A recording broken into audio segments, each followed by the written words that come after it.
መጽሐፍ ቅዱስ ማለት ነው። እኛ ውስጥ ስትይ አልገባኝም። አዎ ከኛ ከቤተ ክርስቲያን ውስጥ ራሱ ማለት ነው። ኦኬ ገጥይ እስቲ። እሺ ከክርስትና አሁን ከክርስቲያን ለምሳሌ ከክርስትና ውስጥ ራሱ ኦኬ እሺ ከመጽሐፍ ቀጥይ። ቅዱስ ኦኬ እሺ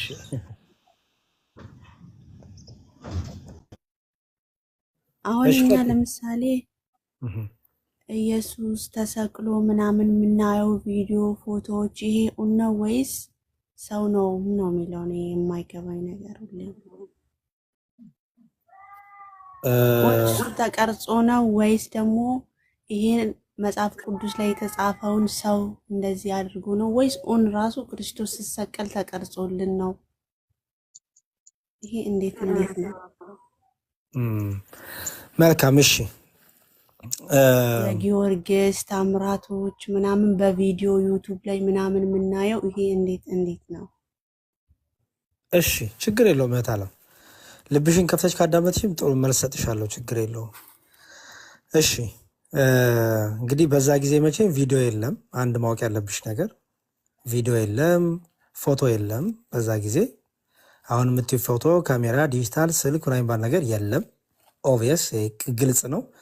ስለዚህ በራሱ በዛ ጊዜ ቪዲዮ ነበር እንዴ ፎቶ ነበር እንዴ ብሎ የሚጠይቅ ሰው ጥያቄውም ራሱ አላስተዋለውም ማለት አልገባ። እኔ አሁን በክርስቶስ በነ ቅዱስ ጴጥሮስ ጊዜ ቴሌቪዥን ነበር እንዴ ብዬ መጠየቄ በጣም ሞኝነት ነው። አንቺን እያልኩ አይደለም፣ ግን እኔ ብጠይቅ በጣም ሞኝነት ነው። ምክንያቱም ከመጠየቄ በፊት እንዴት ነው ራሴን የማልመልሰው መልሱ አይደለ? በነ ቅዱስ ጴጥሮስ ጊዜ፣ በነ አብርሃም ጊዜ፣ በነ ሙሴ ጊዜ ሞባይል ነበር እንዴ ብል ያስቃል። እኔው ራሴ ነኝ እየተወዛገብኩ ያለሁት፣ እኔው ራሴ መልስ ልሰጠው የምችለውን ጥያቄ ማለት ነው።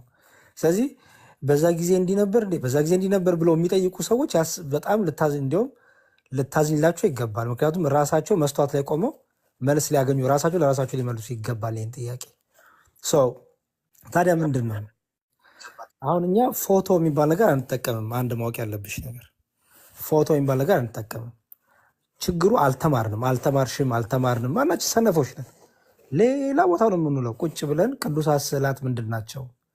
ቤተክርስቲያናችን ቅዱሳት ስዕላት፣ እነዚህ በእጅ የሚሳሉ ስዕላት ስትስል ምንድን ነው ዓላማው? ስለዚህ ቅዱሳት ስዕላትን በራሱ የቻለ ትምህርት አለ፣ ግን አልተማርንም። እና በአጭሩ ልንገርሽ፣ እኛ ቅዱሳት ስዕላት እንላቸዋለን፣ በእጅ የሚሳሉ ናቸው። እኛ ቤተክርስቲያናችን ፎቶ አትጠቀምም። አሁን እነዚህ የምታያቸው ቪዲዮ ምናምን የምታያቸው ታሪኩን በፊልም ይሰሩታል ሰዎች። በደንብ ስሚ፣ ታሪኩን በፊልም ይሰሩታል ሰዎች። ምን ለማድረግ? ታሪኩን በጽሁፍም በቪዲዮም ለማስቀመጥ ማለት ነው። ኦኬ። ያ ታሪክ በቪዲዮ የሚሰሩት ታሪክ እነዛ ሰዎች ናቸው ማለት አይደለም። ቪዲዮ ላይ ያላቸው ሰዎች ያንን ወክለው የሚሰሩ ናቸው። ታሪኩን ያነባሉ፣ ታሪኩን ሊጫወቱ ይሞክራሉ፣ ወይም መጫወት ይሉታል በዚህ ባለሙያ ቋንቋው። ፊልሙን ይሰሩታል ማለት ነው። ፊልሙ ግን ከታመጡት ብትይ ከታሪኩ ላይ ያመጡታል፣ ከተቀመጠው ታሪክ ላይ። ታሪኩን ታዲያ ለምን ወደ ፊልም አመጡት?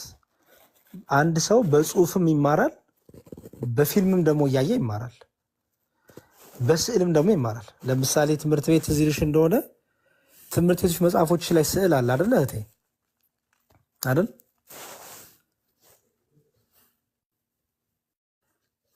ሚውትሽን አንሺና ቶሎ አታገኝ።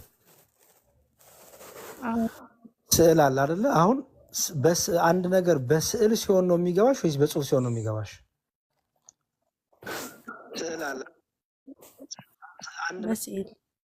ጎበዝ፣ በስዕል ይገባናል። አየሹ? ስዕል በራሱ ይናገራል ማለት አይደለ? መልእክት አለው አይደለ?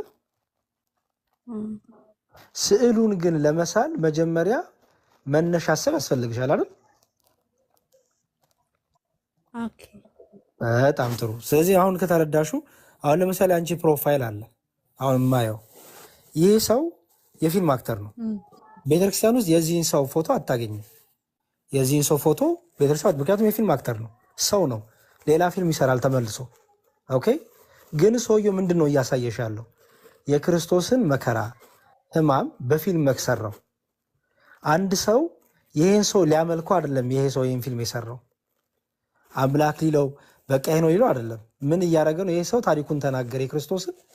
በዓለሙ ላይ ፊልም ታየ። ያመነውም ያላመነውም ገብቶ ፊልም ቤት አየው። ምን ተማረ ማለት ነው? ምን ተማረ? የክርስቶስን ነገር ተማረ አይደል? ይሄ ሰው ግን ክርስቶስ ነው ማለት ነው አይደለም? አይሹ ግን ከመጽሐፍ ቅዱስ አነበበ። ያነበበውን ነገር ደግሞ በፊልም ሰራው ማለት ነው። ኦኬ፣ ይሄ የውጮቹ ባህል ስለሆነ እንደዚህ መስራት። እኛ በኢትዮጵያ ስትመጪ ግን እኛ አይፈቀድም። ክርስቶስን ሆኖ ፊልም መስራትም ክርስቶስን ሆኖ የሆነ ነገር ማድረግም አይቻልም። ምክንያቱም ክርስቶስን የሚመስል ማንም የለምና። ታዲያ ስዕላት ለምንድን ነው የምስሉት ብትይ፣ ስዕሉ ላይ እኛ ስለ መልክ አንጨነቅም። ክርስቶስ ይሄ ነው እያልን አይደለም።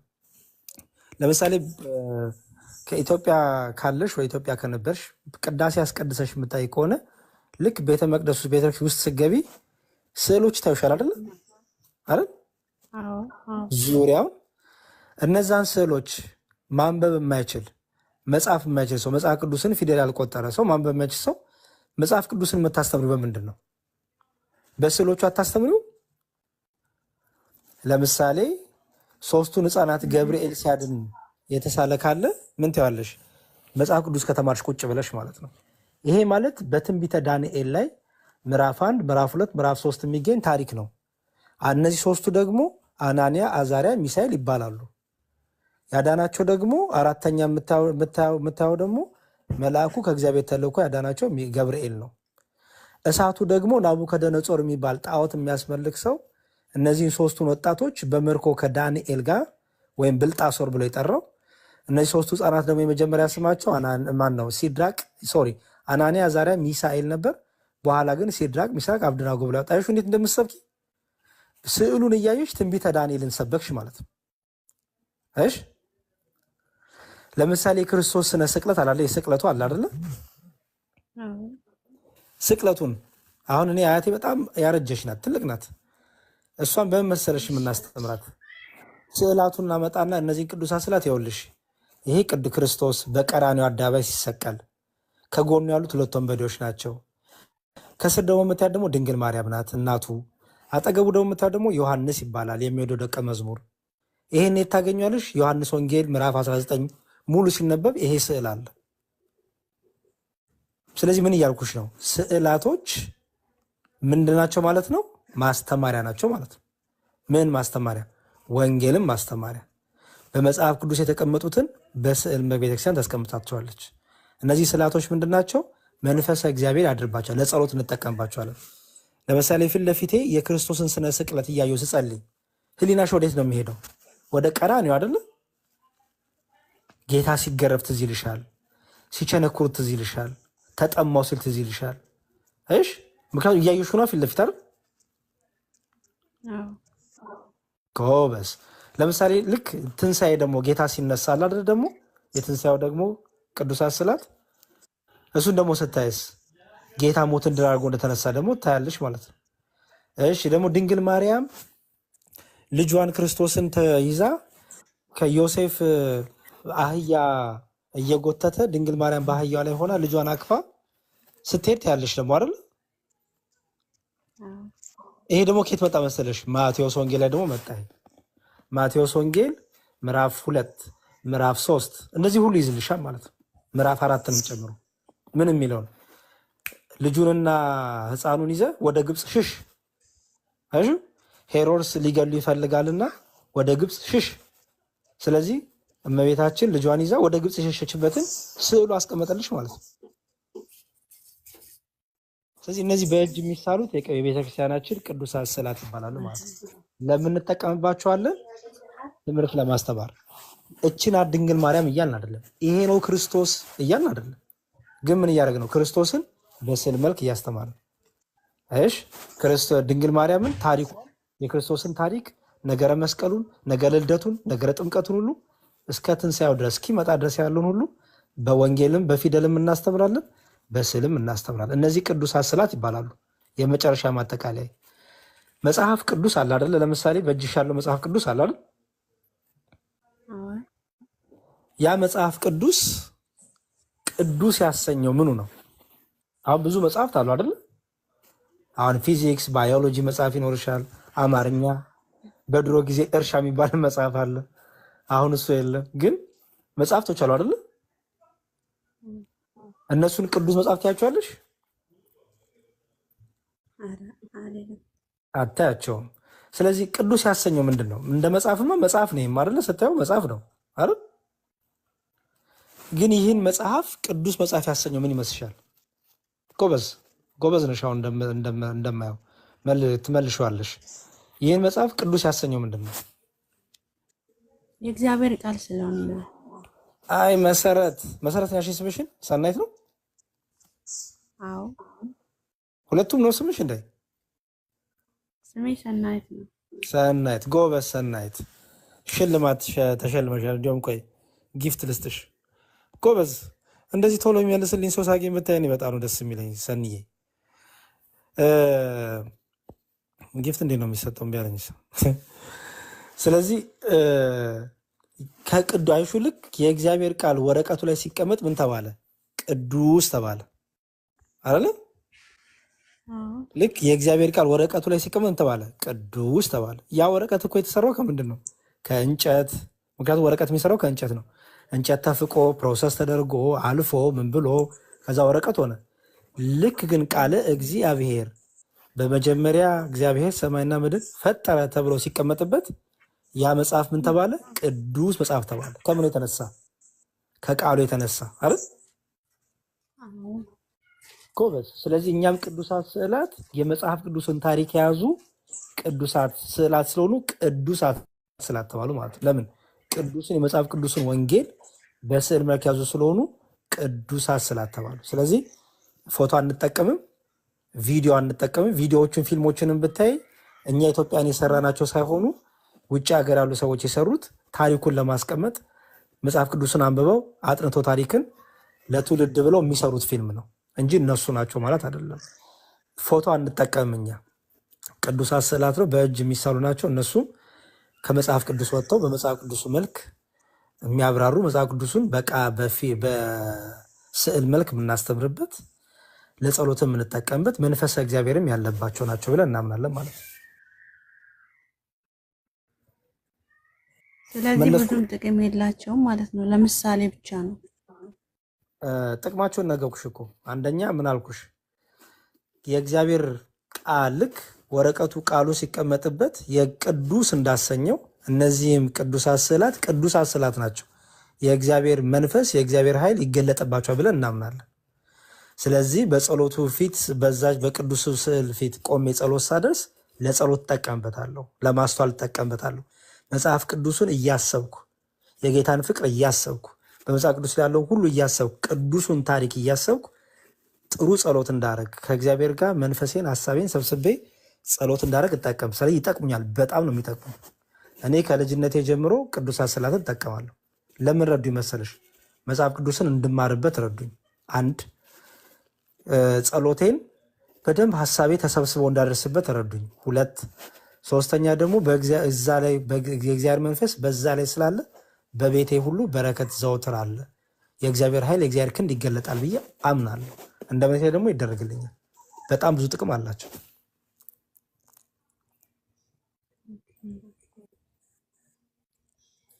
አሪፍ ነው። አመሰግናለሁ። ገብቶሻል አይደለ?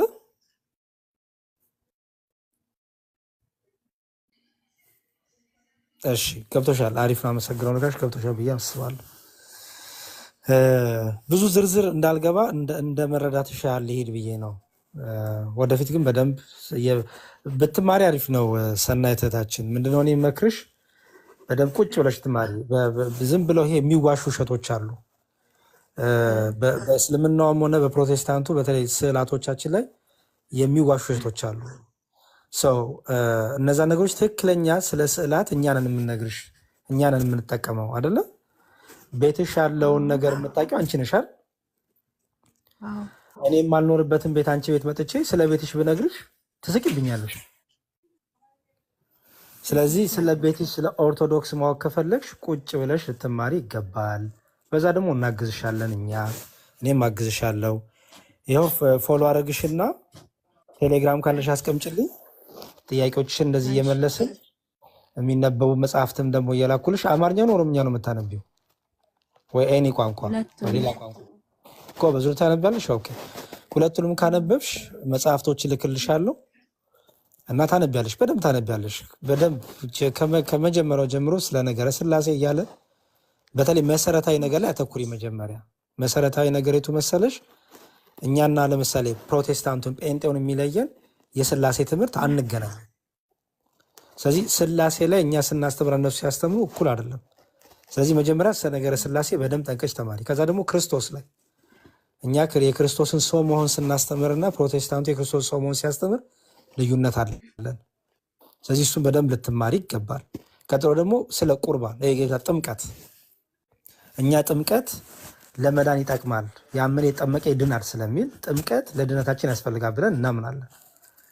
በፕሮቴስታንቱ ደግሞ በብዙሃኑ አይታም፣ ጥቂቶች ያምናሉ፣ ብዙሃኑ ግን ጥምቀት አያድንም፣ ከውሃ የዘለለ ጥቅም የለውም ይላሉ። እኛ ግን ደግሞ እንደዛ አንልም። ስለዚህ ጥምቀትን መማር አለብሽ ማለት ነው። ከዛ ደግሞ ቅዱስ ቁርባን፣ ቅዱስ ቁርባን እኛ ህይወት ይሰጣል፣ እውነተኛ የጌታ ስጋና ደም ነው ብለን እናምናለን። ፕሮቴስታንቱ ደግሞ አያምንም፣ መታሰቢያ ነው የሚሉት። እኛ ግን ነው እውነተኛ የጌታ ስጋና ደም ነው፣ ህይወት ይሰጣል ብለን እናምናለን። ምክንያቱም በዮሐንስ ወንጌል ላይ ስጋዬን ያልበላ ደሜን ያልጠጣ የዘላለም ህይወት የለውም ስላለ ጌታ። ከዛ ደግሞ ቁርባን አልኩሽ። ከዛ ትንሣኤ ሙታን ደግሞ አለ። እሱ ላይም ልዩነት አለን። እንነጠቃለን ይላሉ። እኛ ደግሞ ንጥቀት የለም፣ ጌታ ለመጨረሻ ጊዜ ይመጣል፣ የዛን ጊዜ ዓለም ፍጻሜ ይሆናል ብለን እናምናለን። ስለዚህ እነዚህ ላይ መጀመሪያ በደንብ ተማሪ። ከዛ በኋላ ነገረ ማርያም፣ ነገረ መላእክት፣ ለምንድነው ለመላእክት የሚሰገደው? ለምንድነው ለቅዱሳን የሚሰገደው? ምን አይነት ስግደት ነው? የአክብሮ የጸጋ ስግደት እንለዋለን። አምልኮ የሚገባው እግዚአብሔር ብቻ ከምን አንጻር ማስረጃ አለው የሚለውን ደግሞ ትማሪያለሽ ማለት። መጀመሪያ ግን መሰረታዊ ነገሮች ላይ መሰረት ያዥ። ከዛ ስለ ቅዱሳን ስዕላት ትማሪያለሽ። በዛውም ለእስልምናውም ለፕሮቴስታንትም መልስ ሊሰጥሽ የሚችል ትምህርት፣ ኦርቶዶክሳዊ ትምህርት፣ ክርስቲያናዊ ትምህርት በደንብ ትማሪያለሽ ማለት ነው። እሺ አመሰግናለሁ። ቴሌግራምሽን አስቀምጪልኝ እሺ። የት አለ? እሺ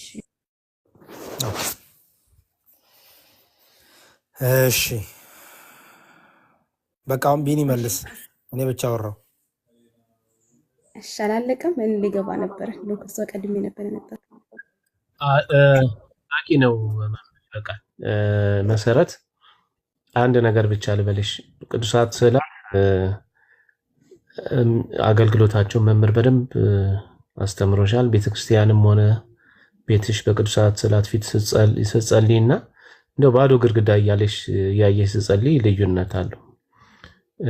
ሐሳብሽን ለመሰብሰብ አትኩሮ እንዲኖርሽ ይረዱሻል። ከፊት ለፊትሽ ላይ የክርስቶስን የስቅለት ስዕል እያየሽ መጸለይና ባዶ ግድግዳ እያየሽ መጸለይ ልዩነት አለው። ስለዚህ እነዚህ ቅዱሳት ስዕላት ከዓለም ጣጣ ያወጡሻል ማለት ነው። በተለይ ወደ ቤተክርስቲያን ስንሄድ ሁልጊዜ ቤተክርስቲያን ይህን ስርዓት የሰራችው ከዓለም ጣጣ ወተን ከቤታችን ከምናችን ሐሳብ ወተን ዙሪያውን በቅዱሳት ስዕላት እንትን የምትለው ለምንድን ነው? ሐሳባችን እንዲሰበሰብ ነው። በጠቅላላ በዚህ ዞር ስቲ የክርስቶስን የስቅለት ልታየት ያለሽ፣ ዞር ስቲ የእርገቱን ልታየት ያለሽ፣ የቅዱሳንን ስዕላት ልታየት ያለሽ፣ ስለ ቅዱሱ ታስብ ያለሽ፣ ቅዱሱ ስለ ክርስቶስ ስለ እግዚአብሔር ብሎ የከፈለውን ዋጋ ታስብ ያለሽ። አንቺም ልክ እንደዛ ቅዱስ እንድትሆኚ ያበረታቱሻል ማለት ነው።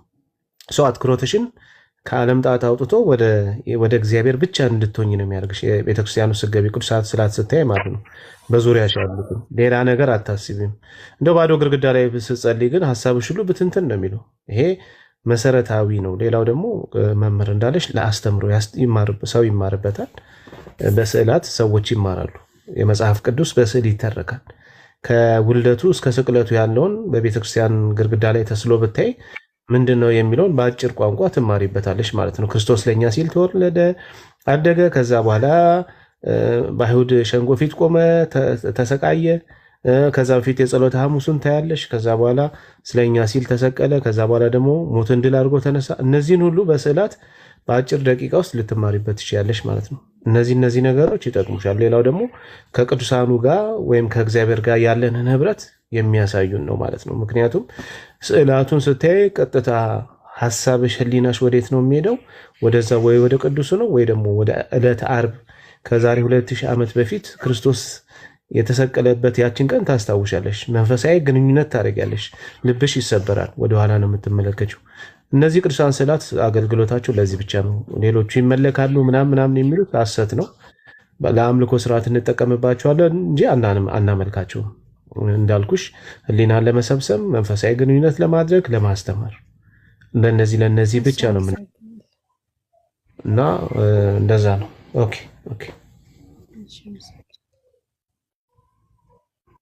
እሺ፣ ቶሎ ሀሳባችሁን ስጡን። ቢንዬ እግዚአብሔር ይስጥ፣ እናመሰግናለን። እዚሁ ሁኚ፣ የማትሄጂበት ከሌለ ከሌሎቹ ጥያቄዎች ደግሞ ትማዳለሽ እና እዚሁ ሁኚ ሰኒች።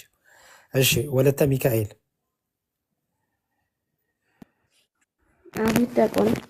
ሰላም ላንቺሁን። ታብታብ አርጉ። ሊደፋ ነው እያለሽ ነው ያልገባኝም። ታብታብ አርጉ፣ እየተማራችሁ ታብታብ አርጉ። እሺ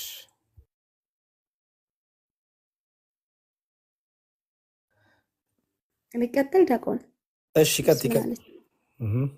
እሺ ዲያቆን፣ እኔ ከሁለት ማለት ከራሳችንም ከሙስሊም ወገኖቻችን ጥያቄ አለኝ ማለት ነው። ይቻላል ማለት ያው ለነሱ የተማርኩት ከእናንተ ስለሆነ ማለት ነው። ወለተ ሚካኤል ነሽ? እሺ አዎ፣ እሺ። መጀመሪያ እኛ ጥያቄ ጠይቂን። እሺ፣ አመሰግናለሁ። የኛ ጥያቄ ስለ ስጋ ደግሞ ዙሪያ ነውና በውስጥ መስመር በኢንቦክስ መጥቶልን ነበረ። እንዴት የእግዚአብሔር ስጋ ደግሞ በቤተክርስቲያን ይኖራል ተብሎ ነበረ። ማን ጠየቀሽ እንደዛ ብሎ? ቀስ እያልሽ እሺ።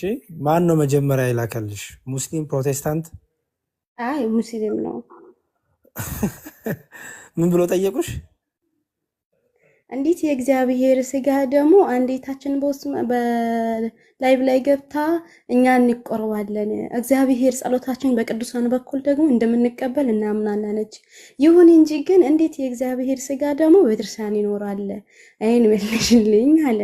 ያው እኔ አቅሜ ለስሙ አጠራሩ ክብር ምስጋና ይግባውና ጌታችን መድኃኒታችን ኢየሱስ ክርስቶስ ሐሙስ አጥቢያ ላይ ለሐዋርያት ይሄን ስለ ዓለም የሚፈሰው ደሜ ነው ንሱ ጠጡ፣ ይሄ ስለ ዓለም የሚቆርሰው ስጋዬ ነው ብሉ ጠጡ ብሎናልና ከበዚህም መሰረት አድርጋ ቤተክርስቲያን ደግሞ ትቆርበናለች፣ ስጋ ደግሞ ብላ ታስተምረናለች። ይሄን የመለስኩት ግን ከእናንተ ደግሞ ከመጽሐፍ ቅዱስ ጥቅስ ጋር በደንብ አድርጌ ይቀበላለሁና በስመር ደግሞ ይመለስለታለሁ ብዬ ተስፋ አድርጋለሁ።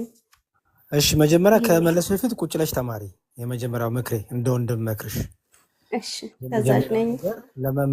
ለሱ ለመመለስ ሳይሆን አንቺ መጀመሪያ ምንድነው ቅዱስ ቁርባን፣ ስርዓተ ቁርባን የሚባል ትምህርት አለን ራሱን የቻለ።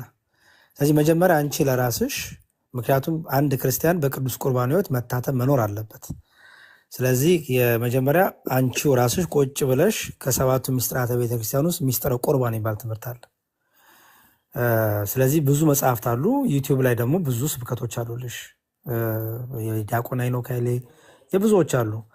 በውስጥም ደግሞ ልክልሻለሁ መጽሐፍ የምታነቢው። እሺ፣ ስለ ቅዱስ ቁርባን ማለት ነው። መልካም። ሙስሊሙ ይሄን መጠየቁ ያስቃል። እውነቱን ለመናገር ሙስሊም ወገኖቻችን በውስጥ ሜሴጅ እንደሚልኩላችሁ አውቃለሁ። ስክሪንሻቶችም እያየው ነበረ። የሚልኩላችሁ ጥያቄ እናንተን ለማወዛገብ እንጂ ለማወቅ አይደለም። እውነቱን ለመጠየቅ አንድ ሚዩት አድርጉ። እናንተን ለማወዛገብ እህቶቼ፣ እዚህ የምትሰሙኝ ከሙስሊም ወገኖቻችን ብዙ ጥያቄዎች ስክሪንሻት እየተደረገ ይላክልኛል። አንደኛ እናንተን አወዛግቦ ከነሱ ጋር የሆነ እንድትመላለሱ፣ ከዛ በኋላ ስልካችሁን ይቀበሏቸዋል። ከዛ ደግሞ ሌላ አጓጉል ነገር ይጀመራል ማለት ነው፣ ያየሁት ነገር ስለሆነ። ስለዚህ እንትን አትሁኑ፣ ብልህ ሁኑ። ዝም ብሎ መጃጃል ትክክል አይደለም። ብልህ ሁኑ። ሴት ልጅ በጣም ብልህ ናት። በይሄን ምክር ልናገርና ወደ መልስሽ እመጣለሁ። ብልህ ሁኑ። መጽሐፍ ቅዱስ ሚላት ስለ ሴት ልጅ ልባምን ሴት ማን ያገኛታል? ልባምን ሴት ማን ያገኛታል? ዋጋዋ ከቀይ ዕንቁ እጅግ የላቀ ነው ይላል። ልባም መሆን አለባችሁ። ሰነፍ ሴት መሆን የለባችሁ። ልባም መሆን አለባችሁ።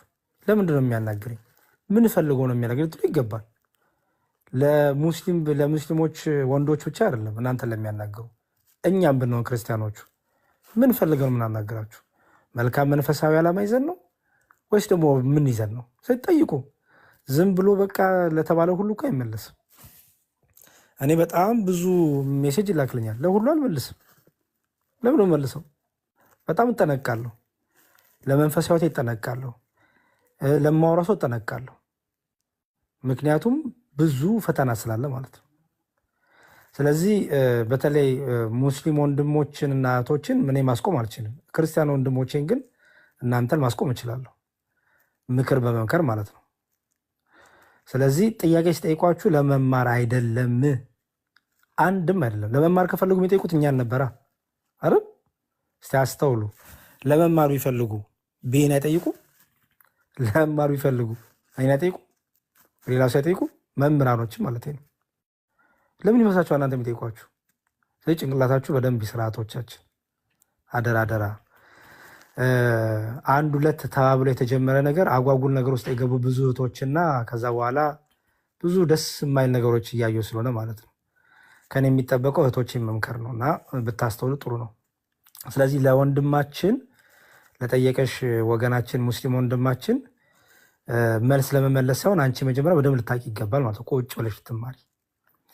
ለማንኛውም ግን ጥያቄው ስለጠየቅሽ ይመልስልሽ። መጀመሪያ ሙስሊም ወገናችን በቤተክርስቲያን ውስጥ እንዴት ነው የእግዚአብሔር፣ ስለዚህ አቃትን ቤተክርስቲያኗን አየሽ። ስለዚህ የሚጀምረው ቤተክርስቲያን ማናት ከሚለውን የሚጀምረው ማለት ነው። አሁን እኔ አንቺን በሆን የምጀምረው ስለ ቅዱስ ቁርባን ከማውራት በፊት ቤተክርስቲያን ግን ማናት? ቤተክርስቲያን ለእኛ ምንድናችን ነው? ቤተክርስቲያን ቤተ መቅደስ ስልም ምንም ማድረጊያችን ነው? ምን የምናደርግበት ነው? አምልኮ የምንፈጽምበት ነው። ከእግዚአብሔር ጋር የምንገናኝበት ነው። ቅዱሱ ስፍራ ነው። ሚስጥራት ደግሞ እንፈጽምበት ነው። ከሚስጥራቱ አንዱ ምንድን ነው? ክርስትና፣ ልጅነት። ቀጥሎስ በቅብአ ሜሮን ቅዱሱ መንፈስ የምንታተምበት፣ ሰርጋችንን ቅዱስ ተክሊል የምናደርግበት አይደል? ቅዱስ ጋብቻ። ሞታችን ካለ ደግሞ ከስንሞት ደግሞ በጸሎት ተደርጎልን በዝማሬና በጸሎት የምንሸኝበት፣ በሕይወት ሳለን ደግሞ የክርስቶስን ክቡር ስጋና ክቡር ደም የምንበላበት የምንጠጣበት ቅዱሱ መቅደሳችን፣ የእግዚአብሔር ማደሪያ፣ አይኖቹ ሁሌም ከዛች ቤት የማይነቀሉ የሚያዩት ሁሉም ሰዎች የተሰብሰቡ አምልኮ የሚፈጽሙበት፣ ኃጢአታቸውን የሚናዘዙበት፣ የሚያለቅሱበት፣ ከአምላካቸው ጋር የሚገናኙበት፣ መንፈስ ቅዱስ ያለበት የፍቅር ቦታ ይላታል መጽሐፍ ቅዱሱ። መልካሚቷ ደጅ ይላታል። ክርስቶስ ደግሞ የአባቴ ቤት ይላታል። ስለዚህ መጀመሪያ ከቤተክርስቲያን ነው የሚጀምረው በታለም።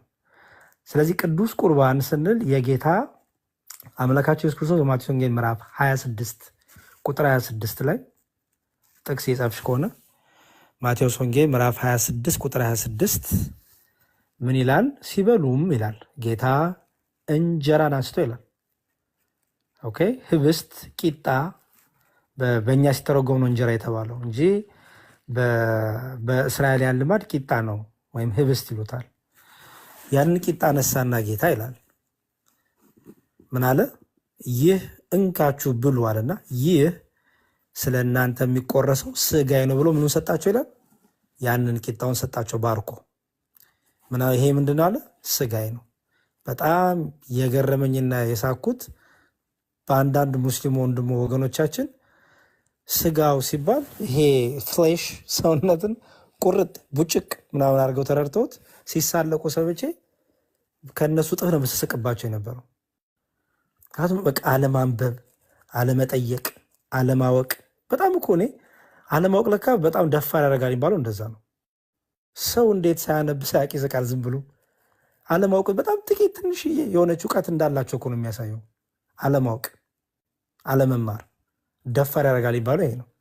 ያወቀ ሰው ይመረምራል። የግድ ክርስቲያን መሆን አይጠበቅባቸውም። ግን ክርስቲያኖች ይህን ሲያደርጉ ምን ማለት ነው የሚለውን አይጠይቁም። ብቻ መሳቅ፣ ከዛ ልጆችን ማታለል፣ መሸወድ ምናምን። ስለዚህ ቅዱስ ቁርባን ጌታ ይህንን ቂጣ አነሳና ምን አለ? ባረከ፣ ቆረሰም፣ እንዲህ አላቸው፣ ይህ ስለ እናንተ የሚቆረሰው ስጋዬ ነው ብሉ። ከዛ ደግሞ ጽዋን አነሳ ይላል። ጽዋንም አነሳና እንካችሁ ጠጡ፣ ይህ ስለ ኃጢአት ስርየት ለእያንዳንዳቸው የሚፈሰው ደሜ ነው አላቸው ይላል። ሲበሉም ስጋው ነው ብሎ በሉ፣ ሲጠጡ ደሙ ነው ብሎ ጠጡ። ኦኬ፣ ቂጣውንና ጽዋውን፣ ቂጣውን ስጋዬ ብሎ ጠራው፣ ጽዋውን ደግሞ ደሜ ብሎ ጠራው። በዚህ በቅዱስ ጳውሎስ መልእክት በአንደኛ ቆሮንቶስ ላይ ኦኬ፣ ወደ ዮሐንስ ወንጌል ምዕራፍ 6 ልመለስ። ዮሐንስ ወንጌል ምዕራፍ 6 ላይ ጌታ ይህን ተናገረ። ከሰማይ የወረድኩ የህይወት እንጀራ እኔ ነኝ አለ። በደንብ ስሚ። ከሰማይ የወረድኩ የምበላ እንጀራ እኔ ነኝ አለ። የህይወት እንጀራ ክርስቶስ የህይወት እንጀራ ይባላል። አሁን የምንበላው እንጀራ ይሄ ቤታችን የምንበላው እንጀራ የስጋ እንጀራ ነው። ለስጋ ግዝፈት እንዲሁ ለስጋ ነው የሚጠቅመው። ክርስቶስ ግን የነፍስ ምግብ ነው፣ የነፍስ መጠጥ ነው፣ የምንበላው የምንጠጣው ነው። ከሰማይ የወረድኩ የህይወት እንጀራ እኔ ነኝ አለ። አይሁድም የዚህን ጊዜ በጣም ተናደዱ። እንዴት ከሰማይ ወርጃለሁ ይላል እንዴ ምናምን እያሉ ተበሳጩ። ከዛ ምን አለ? ስጋዬን ካልበላችሁ ደሜን ካልጠጣችሁ በራሳችሁ ህይወት የላችሁም አላቸው። አሁንም በቃ ተከራከሩ። እንዴት? ልክ አሁን ሙስሊሞቹ እንደሚያስቡት ስጋውን እንዴት ነው ቆርሶ የሚሰጠን? እንዴት ነው ደሙን አፍሶ የሚሰጠን? ይህ ሰው ምን እያለ ነው አሉ። ጌታ አልገባችሁ መቃልቶ አላለም። በደንብ ጥብቅ አድርጎ ናቸው መሰለሽ። እውነት እላችኋለሁ የሰውን ልጅ ስጋ ካልበላችሁና ካልጠጣችሁ በራሳችሁ ህይወት የላችሁም። ስጋዬን የበላ ደሜን የጠጣ የዘላለም ህይወት አለው፣ እኔም በእርሱ እኖራለሁ፣ እርሱም በእኔ ይኖራል አለ ጌታ። ኦኬ። ከዛስ ቆሮንቶስ ላይ ስትመጪ አንደኛ ቆሮንቶስ ምዕራፍ 11 ላይ 10 እና 11 ላይ ቅዱስ ጳውሎስ ስለ ጌታ እራት የነገርን በጣም አሪፍ ማብራሪያ አለ። እዛ ላይ ገብተሽ ያን የጌታ እራት ይለዋል በመጽሐፍ ቅዱስ ቁርባን ይለዋል፣ የጌታ እራት ይለዋል። ምክንያቱም በመጨረሻው ሐሙስ ዕለት ከሐዋርያቱ ጋር የመጨረሻው እራት የበላበት ቀን ነው፣ ከመሰቀሉ በፊት ማለት ነው። ምን አለ? የምንባርከው ይህ እንጀራ ከጌታ ስጋ ጋር ህብረት ያለው አይደለምን? የምንቆርሰውስ የምንባርከው ሲስ የበረከት ጽዋ ከጌታ ደም ጋር ህብረት ያለው አይደለምን ይላል። አያሹ ምን ያቀርባሉ? ቂጣ ያቀርባሉ፣ ጽዋ ያቀርባሉ። ከዛ ይባርኩታል። ጌታ ሆይ እውነተኛ ደም አርገው፣ እውነተኛ ስጋ አርገው ይሉታል። የፊዚካል ለውጥ የለም። ካቶሊኮቹ የፊዚካል ማለት በቃ ደሙ ወይም ወይኑ ወደ ደም ይለወጣል ብለው ያምናሉ። ቂጣው ደግሞ ቂጣነቱን ትቶ ወደ ስጋነት ይለውጣል ብለው ያምናሉ ካቶሊኮች። እኛ ግን እንደዛ እናምንም። እኛ ምን እንላለን? ቂጣው ቂጣነቱ እንዳለ ሆኖ ግን ረቂቅ በሆነ በመለኮት ጥበብ፣ ረቂቅ በሆነ በመለኮት ስራ እውነተኛ ስጋው ይሆናል። ልክ ጌታ ይሰጣቸው ስጋዬ ነው ብሎ ሰጣቸው። የሚያዩት እኮ ቂጣውን ነው ባይናቸው። ስጋዬ ነው ብሎ ሰጣቸው፣ ስጋ ነው ተቀበሉ። ደሜ ነው ብሎ ሰጣቸው፣ ደም ነው ብሎ ጠጡ። ስለዚህ ምን አለ? ይህ የምንባርከው የበረከት ጽዋ ከክርስቶስ ደም ጋር ህብረት ያለው አይደለምን? ይህስ የምናቀርበው እንጀራ ወይም ቂጣው ማለት ነው፣ ህብስቱ ከክርስቶስ ስጋ ጋር ህብረት ያለው አይደለምን አለ።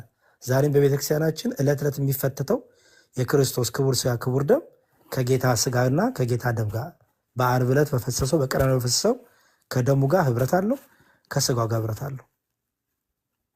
በጣም በአጭሩ ነው የመለስኩልሽ። እንዲሁም ረዝሞ ሊሆን ይችላል፣ ግን አጭሩ ያልኩሽ ትምህርቱ ሰፊ ነው። እቺ ብቻ አይደለች እና እንደ መነሻ ሀሳብ እንዲሆንሽ ነው።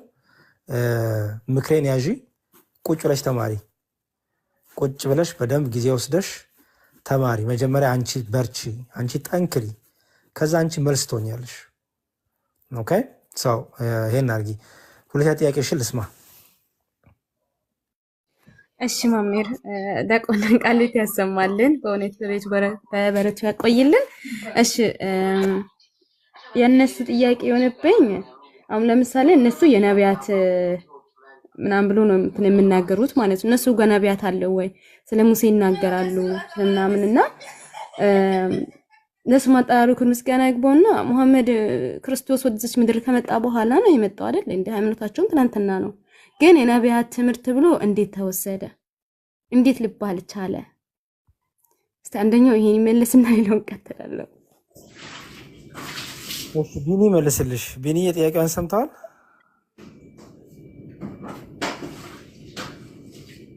ቤት ሚዩት አድርጊ።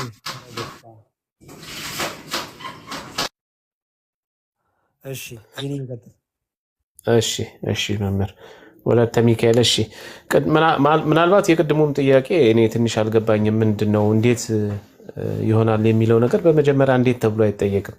ምን ማለት በአብራርተው ከጠየቁሽ አብራርተሽ ብትጠይቂ መልካም ነበር። እንዴት ብሎ ምን ማለት ነው? እንዴት ማለት እንዴት ይሆናል የሚባል ነገር ለእግዚአብሔር የሚሳነው ነገር የለም። ለጌታ ይሆናል በገባልን ቃል ኪዳን መሰረት ይሆናል የሚሆን ነገር አለ። እንዴት ብሎ የሚል ሰው ካለ መጥቶ መከራከር ይችላልና ለአምላክ ለእግዚአብሔር እንዴት ብሎ አንድ ሰው ከጠቀሰ የእሱ አምላክ ሁሉን ቻይ አይደለም ማለት ነው። የኛ አምላክ ደግሞ ሁሉን ቻይ ስለሆነ እንዴት የሚባል ነገር አይገባም። እነሱ ጋር እንዴት የሚባል ነገር ብዙ ስላለ ሚስት የሌለው ሲሆን እንዴት ልጅ ይኖረዋል ተብሎ ይነገርለታል። የሚሳነው ነገር ስላለ በእነሱ እያሰቡ ይሆናል የጠየቁሽ እንጂ መምህር በደንብ አድርገው መልሰውልሻል።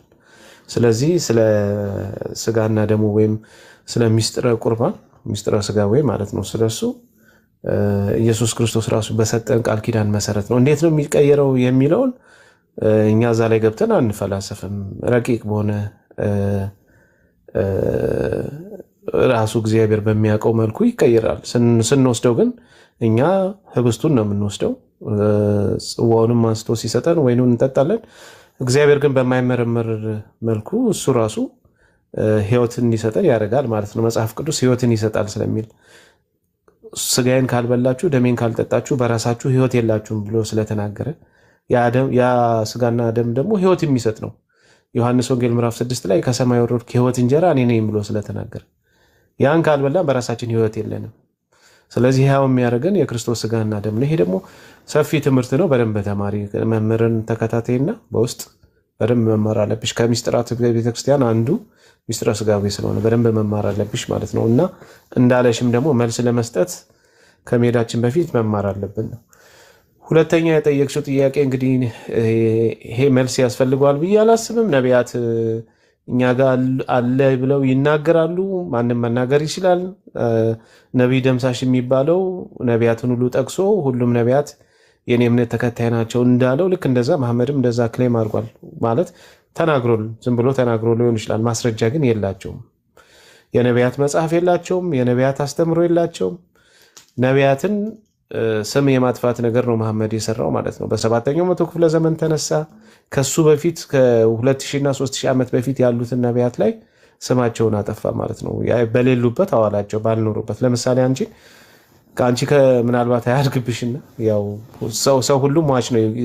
ሁላችንም ሟች ነን። እንደው ከተወሰነ ዓመት በኋላ እንደው ከ200 ከ300 ዓመት በኋላ ወለተ ሚካኤል የምትባል ልጅ ብትኖር አንድ ሰው ተነስቶ ወለተ ሚካኤል እኮ እንደዚህ ነች የነበረችው አሜሪካዊ ነች ደግሞ ጠፈር ላይ ሞታ ነበር ምናምን ብሎ የሌለ ነገር በአንቺ ስም ቢያርግ ቢናገር ይሄ ነገር ተቀባይነት ሊኖር አይችልም። በተለይ በአንቺ ዘመዶች አካባቢ አንቺን የሚያውቁ ሰዎች እንዴት እንደዚህ ይላል ነው የሚሉት።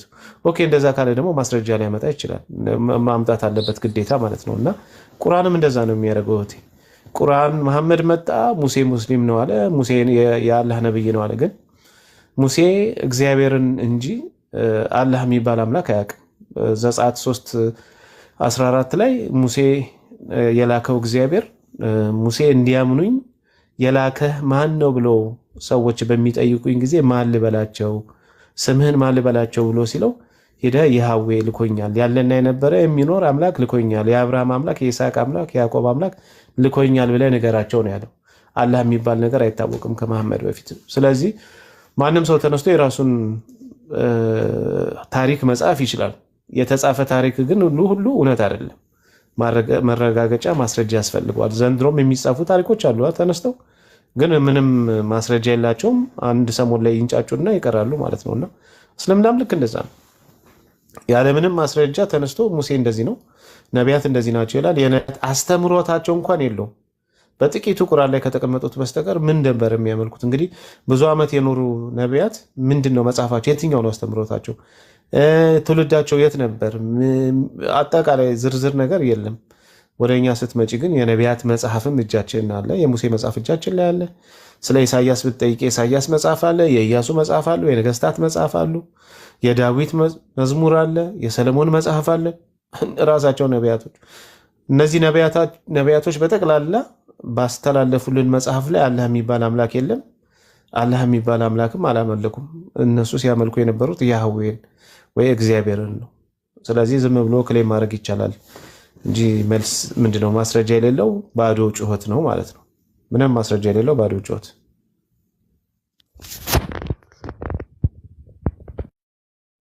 እሺ ሬኒ ቃሌት ያሰማልን። በጣም አመሰግናለሁ። ማለት ሌላ የምጠይቀው ጥያቄ ሁላ በዚህ ተመልሶልኛል ብዬ አስባለሁና እንጃ ተኩላዎች እንዳይወስዱብን ወገኖቻችን እናድር ተኩላ ባል ነገር እንደገማለ እንደብዬ ውስጥ ስቄ ዝም ያልኩበት ነውና ለሁሉም ተመልሶልኛል ብዬ አስባለሁኝ። ሌላ ጥያቄው ግን እናንተ ፊት ስለሚከብደኝ ስለነሱ ነው። ለአንድ ቤት የሁላ ስለሚከብደኝ በውስጥ መስመር ሴት ልጅን በጠይቅ ይሻለኛል። አንድ ጥቅስ ሰጥቼ አንድ ወንድማችን በጣም መጽሐፍ ቅዱሳቸው ተቀይሯል ሁላ ብሎኝ ነበረና እግዚአብሔር ራሱ አይደለም ሰው የሆነው እንደውም በሐዲስም ሆነ በብሉይ ኪዳን የለም አምላክም ደግሞ እኔ አምላክ ነኝ ብሎ አልተናገረም ስል በሐዲስ ኪዳን ላይ በብሉይ ኪዳን ላይ ያለው ሰጠው አነበብኩለት። ከዛም በኋላ እንዲህ የሚላል እንዴ አዎ ከዛ ከስልክ አፕሊኬሽን ምናምን ፈለገና እኔ ከስልክ አፕሊኬሽን ሳይሆን መጽሐፍ ቅዱስ ላይ ነው ከ80 አንዳዱ ነው ብዬ ስነግረው በቃ መጽሐፋችሁ ተቀይሯል ጭራሽ ያቀይራችሁ ነው የመጣችሁት ምናምን ብሎ ተናግሮኝ ነበርና ብቻ በጣም አመሰግናለሁ። ሸታለም እኔ ለቅድም ያልኩትን ነው ቃሉን ደግሜ የምናገረው። ቢኒዬ ቃልዎት ያሰማልን። እግራችሁና ልባችሁን ሰብስባችሁ ተማሩ። በጣም ብዙ መምህራን እያስተማሩ እናንተ ግን የላችሁም። በደንብ ተማሩ። ሙስሊም ወገኖቻችን በውስጥ የሚጠይቋችሁ ጥያቄ ለማመን እናንተ ላይ ሆነሽ ነገር ለመፍጠር ነው። ቅድም እንዳልኩት ክርስቲያኖች በምንረዳው ክርስቲያኖች በምናነበው ክርስቲያኖች በምናየው ልክ አይደለም መጽሐፍ ቅዱስ እነሱ የሚያዩት። እነሱ በቁርአኑ ልክ ነው መጽሐፍ ቅዱስን የሚያዩት እና ደግሞ የተነገራቸውን ይዘው። ስለዚህ አሁን የመጣችሁ ብልጥነት ምንድን ነው? በውስጥ እናንተ ነቶቻችንን ማናገር የሆነች ጥያቄ ነገር መላክ የሆነች ነገር ጫር ማድረግ እናንተ ላይ እናንተ ደግሞ እኔ የዋህነት አይደለም ይቅርታ አድርጉልኝና ይሄ የዋህነት አይደለም። እኔ ቃሉን አምል ደግማለሁ መጃጃል ነው። ብልህ ሁኑ፣ አስተዋይ ሁኑ። በጣም የሚያስቁ ጥያቄዎች አያለው ስክሪንሻት የተደረገ ስለማይ ማለት ይልኩልኛል እና ለሁሉም የምመለስላቸው ምንድነው አትጃጃሉ፣ ትክክል አይደለም።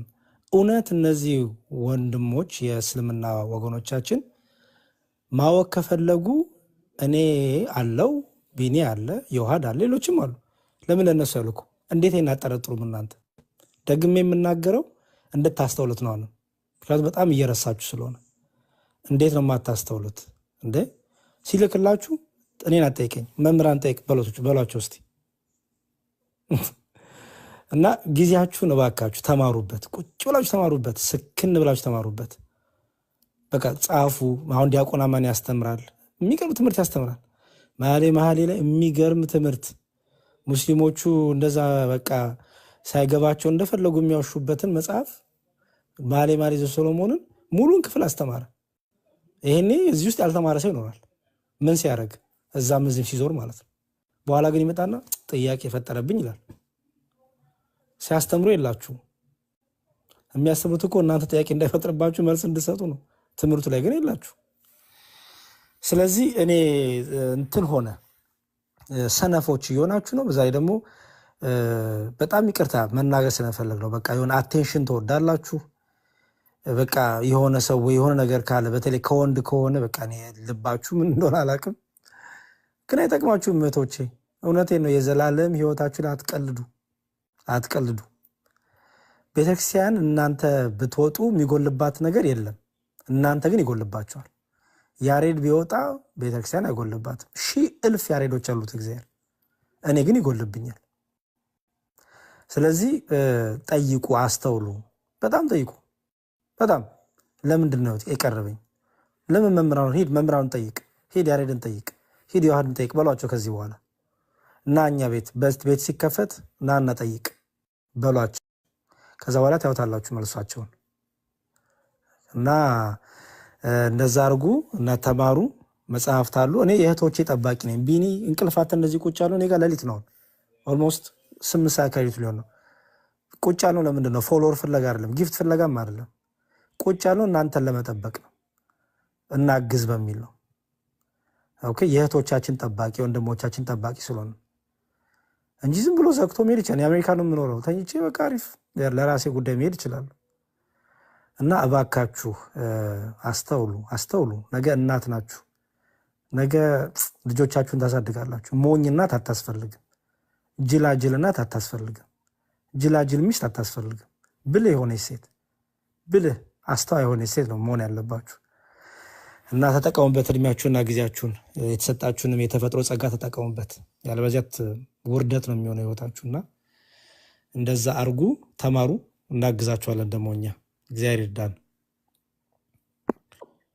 እሺ ማመር ታዛዥ ነኝ ባሉትን ሁሉ ለመፈጸም ማምላከተር ላይ ማለት ያው እኔም ትንሽ ስራም ቢዚን ሌላም ደግሞ ቴሌግራም አግሎ ስላለኝ ባለችን ሰዓት ትንሽ ወይ ነቢኒ ስለነሱ የሚያወራበት ከሆነ ትንሽ ተከታተልና ሰዓት ሲደርስ ደግሞ ወደዛ ሮጣለሁኝና ማታ ደግሞ ከ3 ሰዓት በኋላ ምናምን ሲሆን ይከታተላለሁኝ ማለት ነው። እስከ 3 ሰዓት ደግሞ ጥርጥር አግሎ ስላለኝ ማለት ነው እከታተላለሁ። ደስ ብሎኝ ነው የምሰማው። ግን እኔ ስለ መንፈቅና ህይወትና ስለ ሙስና ህይወት ብዙም እንደውም አንድ እግዚአብሔር ነው ብዬ ነበር ከዚህ በፊት የማውቀው። ችግር ወይም ጥያቄ ከሆነብኝ ወደ ዲያቆናት መምህራን እጄ ነው ስለ ራሴ ሃይማኖት ነው እንጂ የሚጠይቀው ስለነሱ ምንም ነገር የማውቀው ነገር የለም። አሁንም ከናንተ ነው የተማርኩትና በቤተሰቦቼ እናትና አባቴ አስቀምጡልኝና ቴሌግራማችሁን አስቀምጡልኝና አዲስ የከፈትኩት የቴሌግራም ግሩፕ አለ። እዛው እስከታችኋለሁ። ሁሉንም ሰው ስለማላስገባ መጽሐፍት ያሉበት አለ። ብዙ መጽሐፍት ልትማሩበት የነገረ ስላሴን ሁሉንም የያዘ መጽሐፍት ማለት ነው። ቴሌግራም ግሩፕ ክሬት አድርጌያለሁና ቴሌግራማችሁን አስቀምጡልኝ በውስጥና ወደዛ ከታችኋለሁ ማለት ነው። እና ታምታላችሁ በማንበብ ጊዜያችሁን በማወቅ ጊዜያችሁን አሳልፉ። በርችልን እህታችን አትውጭ እዚሁ ሁኝና ሌሎቹ ደግሞ ከሌሎቹ ደግሞ የምትማሪውን ትሰሚያለሽ። እማራለሁ እንትን ስልኬን አስቀምጣለሁኝ። ያው ቤተሰቦቼም ፍቅና ህይወት ውስጥ ካሉ አንድ ነፍስ እንኳን መዳን ትልቅ ነገር ነውና እናቴ አባቴ ሳይሆን እህቶቼ ምናምን ማለት ነውና በጣም ፈልጋለሁ እንደዚህ የሚያነብ ነገር ካለ። መልካም እሺ፣ እዚሁ ሁኝና ሌሎቹን እንተቀበልና እኔ ያወጣለሁ ማለት ነው። ትንሽ ቆይቼ ማን የቀደመው ዘውዱ ነው ወይስ አርሴማ ወይስ አዩቲ ወይስ ቤቲ? አዩቲ ትጠይቅ። ቤቲና አዩቲ ተመሳሳይ ሳን ይገቡት፣ ግን አዩቲ ትቅደምሽ ነው እንዴ? እሺ አዩቲ ሰላም። ሰላም ድምፅሽ አይሰማም። ድምፅ አይሰማም?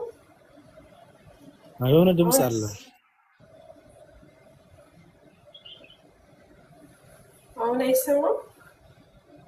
እሺ ቀጥይ፣ ችግር የለውም። ሰላም እንዴት ነሽ? ሰላም ነኝ። ጥያቄ ያው እኔ ሙስሊም ነኝ።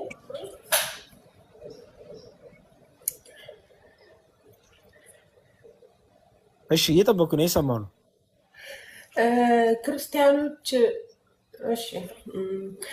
ክርስቲያኖች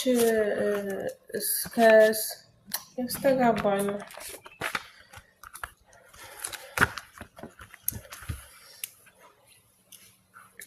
ውጪና ተመለሺ ውዴ፣ ውጪና ከዛን ነይ ተመልሰሽ ወይ አስተካኪው ስልክሽን።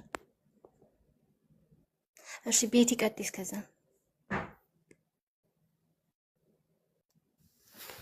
እሺ ሰላም፣ እንዴት አደራችሁ? እግዚአብሔር ይመስገን። አንዴ እሺ ቤትዬ፣ ቢኒ የቴሌግራሙን እንትን ብልክል ማሳየት ትችላለህ እንዴ? ብዙ ሰው ልግባ እያለ ነው። ወይስ ቤቲ ላስገባሽ ግሩፕ ላይ ታሳያችኋለሽ? አሁን ከፍተሽ ላልከኝ መምህር መምህር አይደለም ተው። የቴሌግራም ግሩፑን ልላክላችሁ ላስገባችሁ። ሰው ብዙ ሰው ልግባ እያለ ነው እና ታሳያችኋላችሁ ከፍታችሁ እንዲገቡ። ያለኔ ላክ። ኦኬ አሁን አስገባሻለሁ። ጆይን ኢንቫይት ልክልሻለሁ። ጆይን ታረጊና ኮመንት መጻፍ አትችሉም፣ ዘግቼዋለሁ። ምክንያቱም በጣም ከዚህ በፊት ብዙ ግሩፖች ከፍቼ ግማሹ ዩቲዩብን ያስቀምጣል፣ ግማሹ እንዴት አደራችሁ ይባባላል፣ ግማሹ ብሶት ያወራል። እንደዛ አይሆንም እና ኮመንት ሴክሽኑን ዘግቼዋለሁ። መጽሐፍቶችን ብቻ ገብታችሁ እንድታነቡበት ነው። እንግሊዝኛም አማርኛም አለ። መጽሐፍቶችን ገብታችሁ እንድታነቡ ብቻ ነው። ከዛ ጥያቄ ካላችሁ በውስጥ እንዲሁ ቴሌግራም ላይ መጠየቅ ትችላላችሁ። እሺ አዩቲ ቀጥይና ቤት እየተሳያችኋለሽ። እሺ አሁን አሪፍ ነው። ይቀጥል። ጥሩ ነው። አሁን ይሁን። አዎ ያው ስለ ስላሴ ብዙም ጠይቅ ያለው ግን አልገባኝም። ብዙ ክርስቲያኖች ስዕላት ማለት ነው ስዕላት ገዝተው ይጸልያሉ፣ ያመልካሉ እና እንዴት ነው ስዕላት እንዴት ነው ከገበያ ተገዝተው እንዴት ነው የሃይማኖት መገለጫ የሚሆኑት የሃይማኖት መሰረት የሚሆኑት? እና ደግሞ መላእክቶችን ወይም እግዚአብሔራችሁን ማን አይቶት ነው በስዕል መልኩ የምታመልኩት ማለት ነው? ይሄንን ጥያቄ ብዙ ጥያቄ አለ በእርግጥ። ጥሩ እሺ፣ ሚዩት አድርጊና አዳምጪን። እሺ ያው አንቺ በተረዳችሁ ስለጠየቅሽ ችግር የለውም ይሁን። እግዚአብሔራችሁ ምናምን የሚለውን እንግዲህ ንግግሮችን እነሱን እያስተካከልኩ መልሳለሁ። የአንቺ መረዳት ስለሆነ ይሁን። ኦኬ ቅድም ብዙ ሰዓት ወስደን ተናግረን ነበረ እና አሮ ነው አልሰማሽ ከሆነ አላቅም፣ በአጭሩ ልናገር። ኦኬ ቅድም ግን ተናግረን ነበረ እና አሁን ልድገመው። እኛ ቅዱሳት ስዕላት ያሬድዬ አንዴ በጣም ይቅርታ አድርግልኝና ለምን ሪከርድ አያደርጉ አንተ እንደዚህ ስትናገር? እንግዲህ እሱ ቀጥላ የተቀዳኔ ቤት አለ አይደል? ችግር የለውም። እኔ ቤት አለ እኮ ማየት ይችላሉ። ቀጥላ አንተ ሀሳብ። እሺ መልካም ጥሩ። ቅዱሳት ስዕላት ቤተክርስቲያን ካሉ ከቤተክርስቲያን ነዋያ ቅድሳት መሸጫ ይባላል። በነገራችን ላይ የታለም ነዋያ ቅድሳት። አሁን ችግሩ ምንድን ነው? ሙስሊም ነሽ፣ ስለ ቤተክርስቲያን አታቂም። ሙስሊም ነሽ፣ ቤተክርስቲያን ያለው ነገር ስለማታቂ ነው። እና በዛ መልኩ በደንብ ተረጁ። ለካ አለማወቄ ነው እንጂ ይሄን ነው የሚያደርጉት እንድትይ ነው የምነግርሻለሁት። መሸጫው ነዋያ ቅድሳት መሸጫ ይባላል። ሱቅ ያልሽው ማለት ነው። እኛ ሱቅ አንለውም፣ ነዋያ ቅድሳት መሸጫ ነው የምንለው። ነዋያ ቅድሳት መሸጫ ማለት ነው የቤተክርስቲያኑ መገልገያ የሆኑ ቤተክርስቲያን ለልጆቿ መጽሐፍ ቅዱስን ምሸጥ። ለምሳሌ አንቺ ቁርአን ከገበያ ላይ ነው የምገዡ አይደል? ከገበያ ላይ ገዝተሽ ግን ቅዱስ ቁርአን ነው ሆነች ትቀበያለሽ። ከገበያ ላይ ነው የምገዡ። እንዴት ከገበያ ላይ ገዝተሽ ቁርአን ይባላል አላልንሽም? ሴም ስታንዳርድ ነው ወደ እናንተ የሚመጣው ማለት ነው። ስለዚህ እኛም ከነዋያ ቅድሳት መሸጫ እዛው ቤተክርስቲያን ዙሪያ ካሉትም ሰዎች ምን እናደርጋለን? እነዚህን ቅዱሳት ስዕላት እንገዛለን። ከነዋያ ቅድሳት መሸጫ ያሉት ከቤተክርስቲያኗ ስለሆነ በእጅ የተሳሉ የቤተክርስቲያኗን የመጽሐፍ ቅዱስን ታሪክ የያዙ ጸሎት የተደረሰባቸው ስለሆኑ እኛ እናምናለን። ይኸውልሽ የእኛ እግዚአብሔር የሚሳነው የለም። እኛ ክርስቲያኖች የምናመልከው እግዚአብሔር ከሁላችን ጋር አለ። በሐዋርያት ሥራ ላይ በቅዱስ ጳውሎስ ጨርቅ ላይ አድሮ እግዚአብሔር በቅዱስ ጳውሎስ ጨርቅ አጋንንት ይወጣ ነበር። በቅዱስ ጳውሎስ ጨርቅ ድንቅ ስራ የሰራ እግዚአብሔር ዛሬም ከኛ ጋር ነው። አሁን ምንድነው መሰረሻ ዩትዬ እናንተ አላህን በምታውቁት በምትረዱት መልክ ነው እግዚአብሔርን ለመረዳት የምትሞክሩት። አይገናኙ። እግዚአብሔር በእኛ ውስጥም ያለ ነው ብዬሻለሁ፣ በቤታችንም ውስጥ ያለ ነው፣ በሁሉ ያለ ነው። በእነዚህ በቅዱሳት ስዕላትም መንፈሰ እግዚአብሔር አለ ብለን እናምናለን። ይሄ እምነታችን ነው። ምክንያቱም እምነታችን እግዚአብሔርን ወደ እግዚአብሔር ታቀርበናለች፣ እግዚአብሔርም ከኛ ጋር ይቀርባል ብለን ስለምናምን፣ ስለዚህ እነዚህ ቅዱሳት ስዕላት ከመጽሐፍ ቅዱስ የወጡ ናቸው። የመጀመሪያ ከመጽሐፍ ቅዱስ ወጥተው መጽሐፍ ቅዱሱን የያዙ የመጽሐፍ ቅዱስን ታሪክ የያዙ ናቸው። ቅድም ለታች ስመልስ ሰምተሽኝ ከሆነ ይህ ቅዱስ መጽሐፍ ቅዱስ የተሰኘው መጽሐፉ በራሱ መጽሐፍ ነው፣ ወረቀት ነው፣ ባዶ ወረቀት ነው። ባዶ ወረቀቱ ላይ ግን ልክ ሲጻፍ ቃሉ እግዚአብሔር በመጀመሪያ ሰማይና ምድር ፈጠረ ተብሎ ሲጻፍ ይህ መጽሐፍ ስሙ ምን ተባለ? ቅዱስ መጽሐፍ ተባለ። ከሌሎቹ መጽሐፍ ተለየ። ለምን? ቃሉ ስላለበት። ከቃሉ የተነሳ ቅዱስ ይባላል። መንፈሰ እግዚአብሔር በዚህ መጽሐፍ ላይ ያለ ብለን እናምናለን እኛ። ለምን? እግዚአብሔር የሚሳነው የለም ብለን ስለምናምን፣ የሚያቅተው የለም ብለን ስለምናምን። ስለዚህ በእነዚህ በቅዱሳት ስዕላት ላይም እግዚአብሔር ክብሩን ኃይሉን ይገልጣል፣ መንፈሱ በእነዚህ በቅዱሳት ስዕላት ላይ አለ ብለን እናምናለን። በዛም የተነሳ እነዚህን ቅዱሳት ስዕላት ለጸሎት እንጠቀምባቸዋለን። እኛ እምነት አለን። እምነታችን የማናየውን እግዚአብሔር እንድናይ ያደርገናል። ኦኬ። እነዚህ ስዕላት እግዚአብሔር ይሄ ነው እያልን አይደለም። በደንብ ተረጂ። በኦሪት ዘጸአት ምዕራፍ 25 ቁጥር 19 ላይ እግዚአብሔር ሙሴ ምን አለው? ታቦትን ስራ አለው፣ ወይም ለጽላቱ ማደሪያ ማስቀመጫ ታቦትን ስራ አለው። ታቦቱ ላይም እነዚህን ምስል አስቀምጣለሁ። ምን? የኪሩቤልን ምስል አስቀምጣለሁ። የሆነ ዝም የሚል ነገር አለ። ሶሊያና እንደሚዩት አድርጊልን። እሺ። ስለዚህ እነዚህን የኪሩቤልን ምስል የኪሩቤልን መልክ ማለት ነው፣ ወይም ኪሩቤል ማለት መላእክት ማለት ነው። እነዚህም በታቦቱ ላይ ሳል ቅረጽ አለው እግዚአብሔር።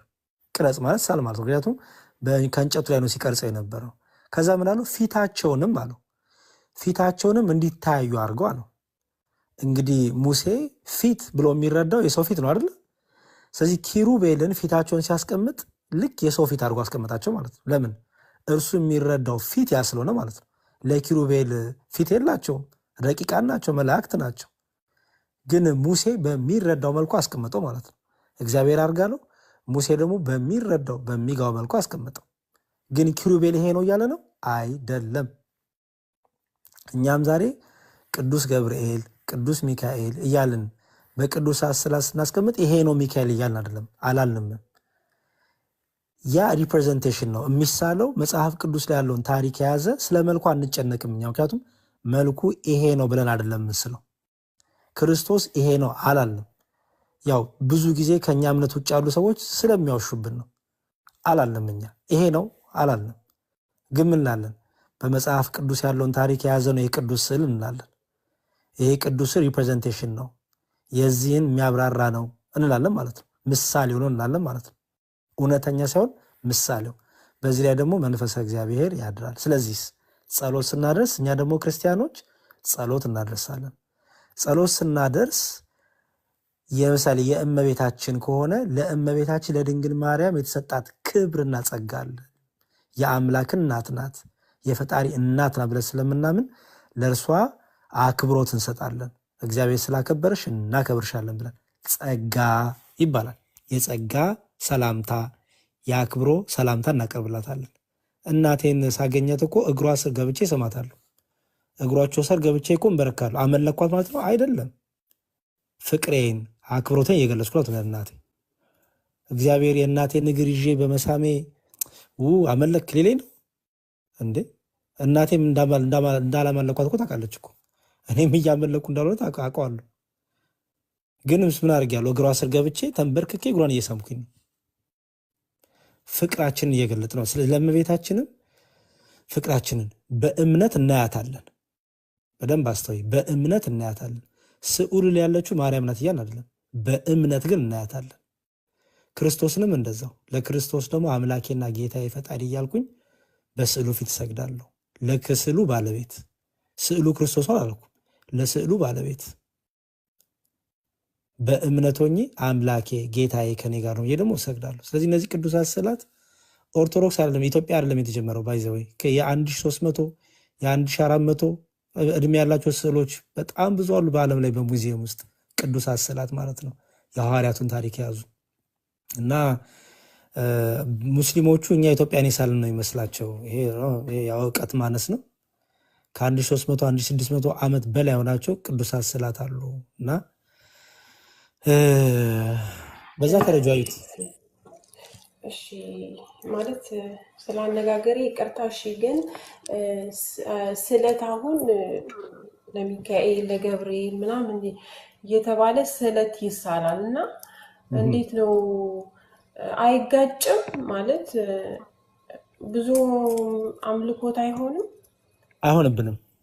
ለምን እንደማይሆን ልንገርሽ። እግዚአብሔር በአጭሩ ልመልስልሽ። እግዚአብሔር ሚውት አድርጊ። የሚረብሽ ድምፅ አለ አንቺ ጋር።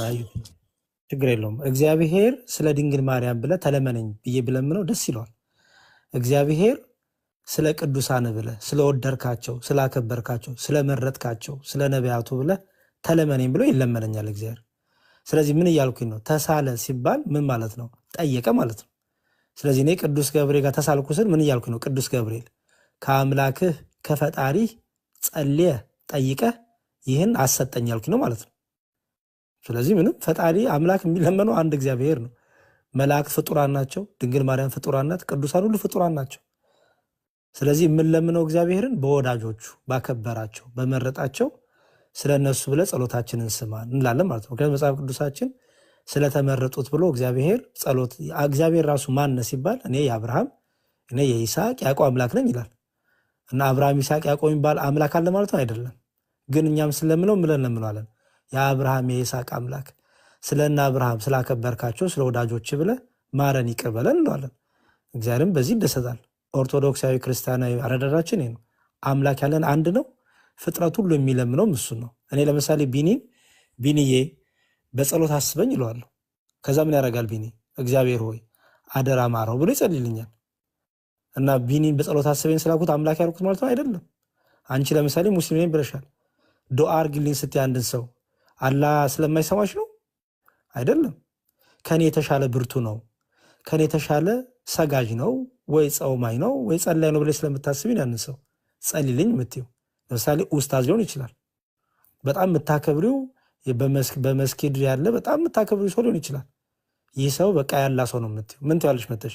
እንዲያው ዱዓ አድርግልኝ ትያለሽ። ዱዓ አድርግልኝ ስትይው እሱም ብቻ አምላክ ስለሚሰማ ነው አይደለም። ወይ ደግሞ በቃ ላንቺ ስለማይሰማሽ ነው አይደለም። እንዲያው ስለ አሻርከሽ ነው አይደለም። ስለዚህ እኛም እንደዛ ነው እህታለም። እግዚአብሔር ያከበራቸው የወደዳቸው የመረጣቸው አሉ። ስለ እነሱ ብለህ ልመናችንን ስማን፣ ጸሎታችንን ተቀበለን እንለዋለን። እግዚአብሔርም ይለመነናል፣ ይሰመናል ማለት ነው።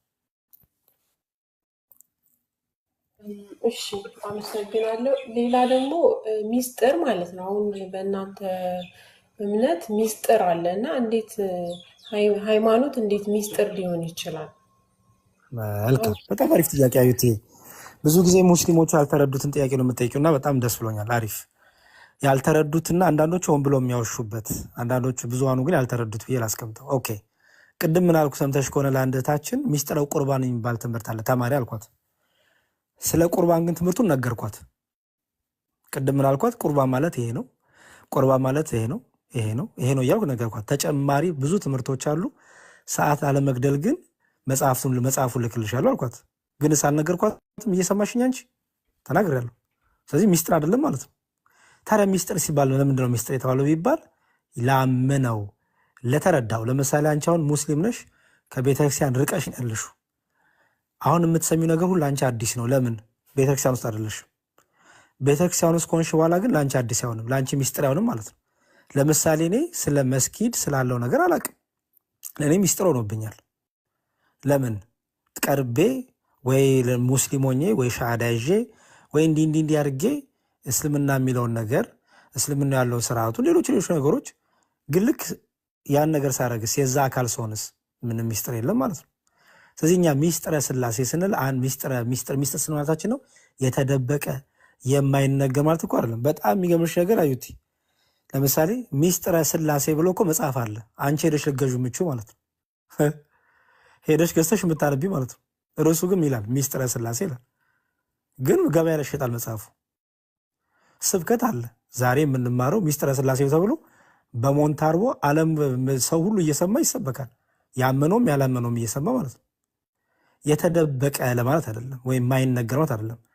ላላመነው ሰው የማይገባው ምክንያቱም ርቆ ስላለ ወይ ያላግጣል። ያለመነው ሰው ታች ሆኖ ሩቅ ሆኖ ያላግጣል፣ ያሾፋል እንጂ አያምንበትም። ውስጥ ላለው ላመነው ደግሞ የሚገባው የሚረዳው ማለት ነው። ስለዚህ ላላመነው ሰው ሚስጥር የሚሆንበት፣ ላመነው ሰው ግን የሚገባው የሚረዳው፣ ላመነው ሰው የምትነግሪው የምታስተምሪው ስለሆነ። ለምሳሌ አንቺ ሚስጥርሽን ለሰው ሁሉ አትናገሪም። ለምታምኚው ሰው ለቀረበሽ ሰው ምን ታያለሽ? ይህን ብለሽ ትነግሪዋለሽ። ይህን ሚስጥር ጠብቅ ትያለሽ። ኦልሬዲ እኮ ሚስጥር አልሽው እንጂ ሚስጥር አይደለም ስለተነገርሽው። አየሽ፣ ያ ሰው መልሶ እኮ ያ ሰው ሊነግርብሽ ይችላል። ግን እየነገርሽ ነው፣ አልደበቅሽም፣ እየተናገርሽ ነው። ሌላም ሰውን ደግሞ ወደፊት ጓደኛሽ ሆኖ ሲመጣ ስታምኝ ደግሞ ትነግሪዋለሽ። ልክ እንደዛ ሁሉ ርቆ ላለ ሰው የማይገባው ርቆ ላለ ሰው ብዙም በቃ ምንም የማይመስለው በቃ የተደበቀበት ያልተገለጠለት ቅርብ ለሆነ ሰው ግን ውስጥ ላለ ሰው ግን የሚገለጥለት የሚረዳው የሚማረው የሚነገረው ማለት ነው። ቲክቶክ ላይ በአደባባይ እኮ የተናገር ነው ትምህርቱን ምን ሚስጥር አለ? እና ከዛ አንጻር ብዙ ጊዜ ሲዋሽበት ሰማለሁ በሙስሊም ወገኖቻችን ሚስጥር ማለት እንዲህ ነው ይደብቃሉ ምናምን ሲባል ይሄ በጣም ውሸት ነው። በጣም ትልቅ ግዙፍ ውሸት። እውነቱ ግን ይሄ ነው።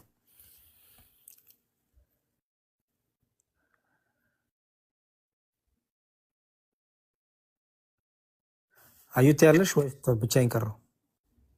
ትንሽ ነገር ልበላት መምህር። እሺ ቢኒ ያለችው ነገር ስላለ አዩት ካለሽ ምናልባት ቅድም ስትጀምር ስለ ስዕል የሃይማኖት መሰረት ምናምን ብላ ስለጀመረች ነውና የኛ ሃይማኖት መሰረታችን መጽሐፍ ቅዱስና በአምስቱ አዕማደ ምስጢራት ሰባቱ ምስጢራተ ቤተክርስቲያን ክርስትና በዚህ ነው የተመሰረተው። በእርግጥ መሰረቱ እነዚህ ናቸው እንጂ በስዕል አይደለም። ስዕላት በቤተ መቅደስ ውስጥ ለአገልግሎት የምንጠቀምባቸው ነው እንጂ የክርስትና መሰረታዊ እንትኖች ናቸው ተብሎ አልተቀመጠም። መሰረታዊ የተባሉት በቤተክርስቲያን ውስጥ አምስቱ አዕማደ ምስጢራት ሰባቱ ምስጢራተ ቤተክርስቲያን ናቸው። ቅድም እንደዛ ብለሽ ስለተናገርሽ ግን ስዕላት አገልግሎት አይሰጡም፣ በቤተክርስቲያን ውስጥ አንገለገልባቸውም እያልኩሽ አይደለም። እንገለገልባቸዋለን። ቅድም ብዙ ተናግረናል። ለብዙ አገልግሎት እንጠቀምባቸዋለን። በዛ ስዕል ላይ ደግሞ የእግዚአብሔር ቸርነት የእግዚአብሔር ጸጋ ይገለጥበታል ብለን እናምናለን። በቅዱስ ጳውሎስ ጨርቅ ላይ እግዚአብሔር ሲሰራ እንደነበረ መጽሐፍ ቅዱስ ላይ ተጽፏል። በቅዱስ ጳውሎስ ጨርቅ ላይ የእግዚአብሔር ጸጋ አርፎ ድውያን ሰዎች ጨርቁን እየቆረጡ ሰዎች ላይ ሲያስቀምጡ ይፈወሱ ነበር። ሰዎች ሁሉ ይነሱ ነበር በቅዱስ ጨርቅ። በቅዱስ ጴጥሮስም ጥላ እግዚአብሔር ይሰራ እንደነበረ በቅዱሳኑ ስዕላቱ ላይ ቤቲ ማይክ ያዥ እንቅልፍ ያዛት እንደ ኦኬ። ስለዚህ በቅዱሳቱ ስዕል ላይ እግዚአብሔር ይሰራል ብለን ስለምናምን ለአገልግሎት እንጠቀምበታለን እንጂ ቤተክርስቲያን የተመሰረተችው በአምስቱ አዕማደ ምስጢራት እና በሰባቱ ምስጢራተ ቤተክርስቲያን እሱ ነው መሰረቱ ብለን የምናስተምረው።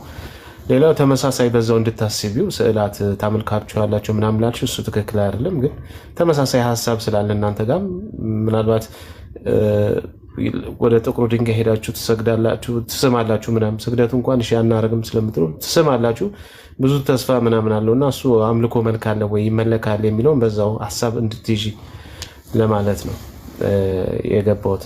ስለ ሥላሴ ደግሞ ቅድም ስትጠይቂ ሚስጥር የሚለውን መምህር ነግሮሻል። ግን እንደው አንቺ ልጠይቅሽና የእግዚአብሔር ነገር ሁሉ ነገር መታወቅ አለበት ብለሽ ታስቢያለሽ? ማለት እያንዳንዱ የእግዚአብሔር ነገር ሰው ካላወቀው ግድ መታወቅ አለበት ብለሽ ታምኛለሽ? ሀዩቲ እስቲ ማይክሽን አንሺና መልሽልኝ እስቲ።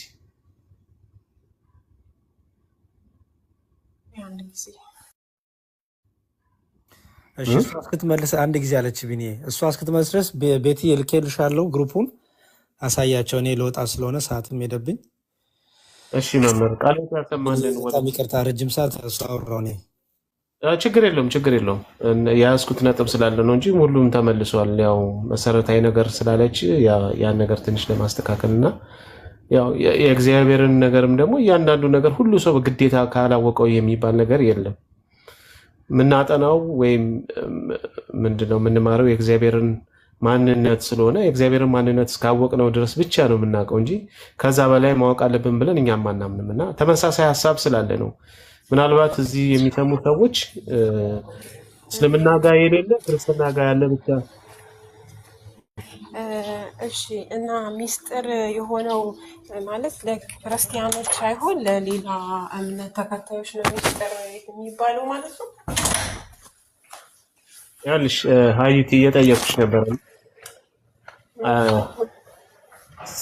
ስለ ዓለማትን ስለፈጠረው አምላክ ስትማሪ እያንዳንዱ ነገር ስለሱ ማወቅ አለብኝ ብለሽ ታስባለሽ? ግዴታ ነው ስለ እያንዳንዱ ነገር ስለ አምላክ መታወቅ አለበት። እሱ ግዴታ ነው። እንዴ? አዎ ሃይማኖት አይደል እንዴ? ግዴታ ነው። ኦኬ ግዴታ ከሆነ ለምንድን ነው ታዲያ አላሁ አለም የሚባል ነገር እናዘጋለን? አሁን ለምሳሌ ብዙ ነገር ብጠይቅሽ አትመልሽም። ለምሳሌ አላህ እጅ አለው፣ የአላህ እጅ ምን አይነት ነው ብልሽ አላሁ አለም ነው የምትይኝ። ግዴታ ከሆነ ለምን አላወቅሽም የአላህን እጅ? አይ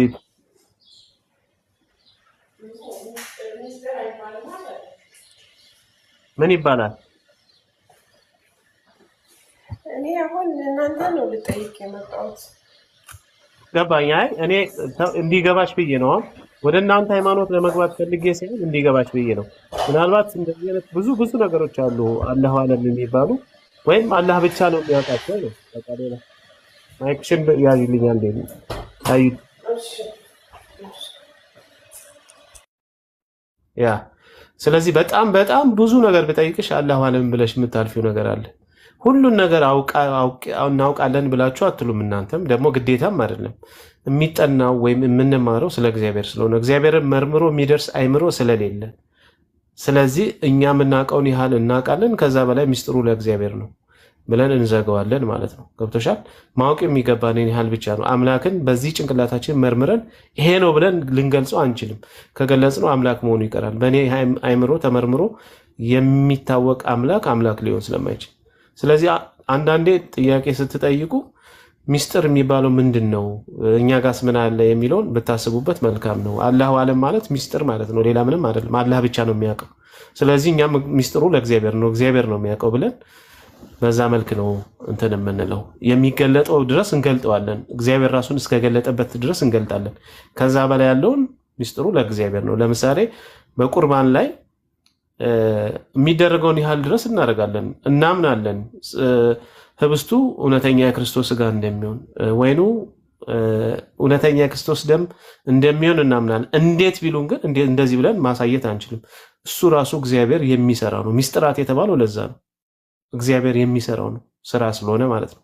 ስለዚህ እስከተገለጸልን ድረስ ብቻ እንናገራለን። ከዛ በላይ ያለውን እግዚአብሔር ነው የሚያውቀው። ስለዚህ ይሄ ነው ሚስጥር የሚባለው እንጂ እንደው ዝም ብሎ ሰው ለመደበቅ ለሌላው ለመደበቅ ምናምን ሳይሆን ያልተገለጠ ነገር እግዚአብሔር ብቻ የሚያውቀው የእግዚአብሔር እውቀት ብቻ የሆኑ ነገሮች ላይ እኛ እንናገርም፣ እዛ ላይ እናቆማለን። እናንተም ተመሳሳይ እንደዛ ስላላችሁ እና ከዚህ አንጻር እንድትረጁ ብዬ ነው በመሀል የገባሁት። ይቅርታ መምህር ይቀጥሉ። ኖ አይ በቃ ቢኒ እኔ መውጣቴ ነው። ትልቁ ነገር አዩቲ ሚስጥር ሲባል ይሄ ነው እንግዲህ። ያው የአንቺ ወንድሞች ብዙ ጊዜ በዚህ ጉዳይ ምንድነው ክርስቲያን ነበር፣ ኦርቶዶክስ ነበር፣ ሙስሊም ሰለምን ያሉትን ሲዋሹ እሰማለሁ። ልክ እንደሚያውቋት ሆነው ሚስጥር ነው እዛ ቤት ሲሉ ግን አያውቁትም፣ አልተማሩ፣ ቁጭ ብለውም አልተማሩም፣ ምን እንደሆነም አያውቁትም፣ አላነበቡም።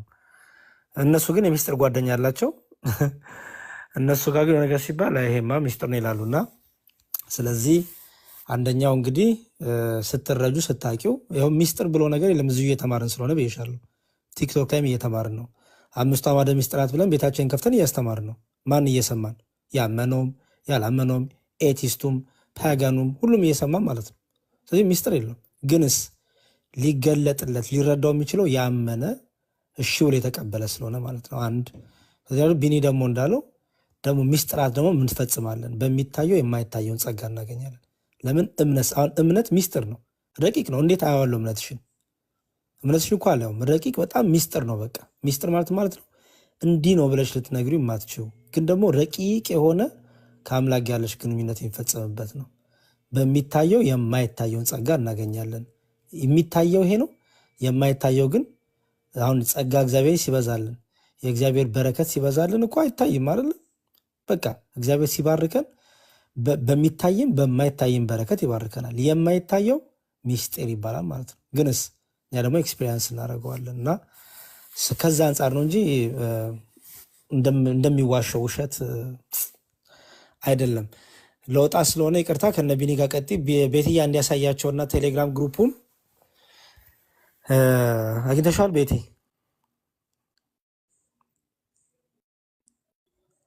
አዎ አንድ ያሳያቸውና ይግቡ ማለት ነው።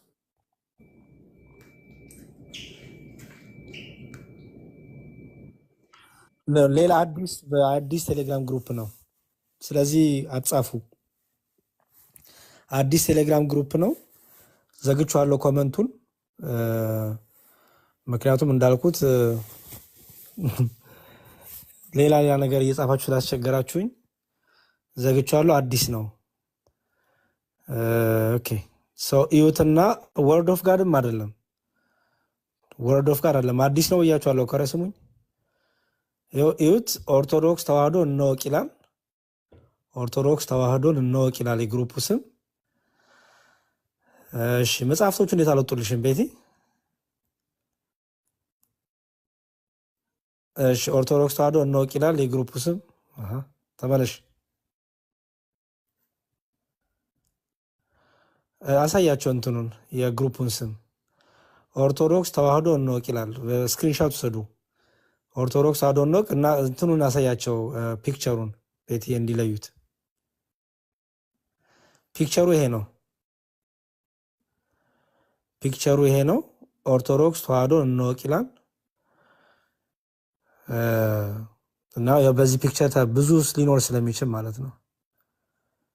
እና መጽሐፍቶች አሉ እዛ ጋር አስቀምጬላችኋለሁ ማለት ነው። ሁሉም ትምህርቶች 5 አዕማደ ምስጢራትም አሉበት። ሁሉም መጽሐፍቶች አሉ እና እዛ ላይ ገብታችሁ ታገኙታላችሁ ማለት ነው። ስክሪንሾት ይዛችኋል። ድጋሚ ያሳያችሁ። እሺ ቤት እያንዴ ግን ለእኔ እንዴት እንዳለጣልኝ አላውቅም። ምናልባት ስልኩ ይሆናል። መጽሐፍቶቹ ናቸው ያለመጡልሽ? ኦኬ ችግር ምናልባት የለውም። በስልኩ ሊሆን ይችላል፣ አላውቅም። ግን አይ አይደለም፣ አስተካክለዋል። አይ ቲንክ እንትኑን ቪዚብል አላደረኩትም። ኦኬ ችግር የለውም። ግቡና አስተካክለዋለሁ መጽሐፎቹ እንዲታያችሁ። ያው ኦርቶዶክስ ተዋህዶ እንወቅ ይላል። ፕሮፋይል ፒክቸሩን አሳያቸው። ሊንክ ታውት ሊንኩ ይቀርና በቃ በዚሁ ጽፋችሁ ግቡ። ፕሮፋይል ፒክቸሩ ይሄ ነው የግሩፑ። ርዕሱ ደግሞ ኦርቶዶክስ ተዋህዶ እንወቅ ይላል። ያው ኦርቶዶክስ ተዋህዶ እንወቅ ፕሮፋይሉ ይሆንና